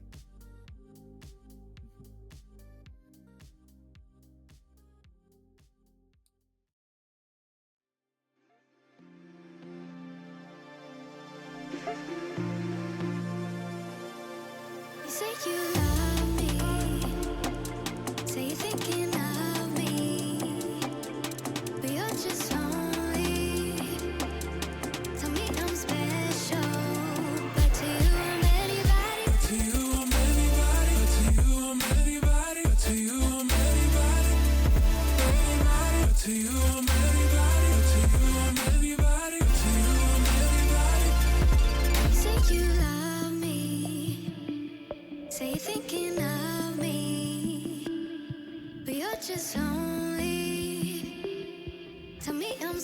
show.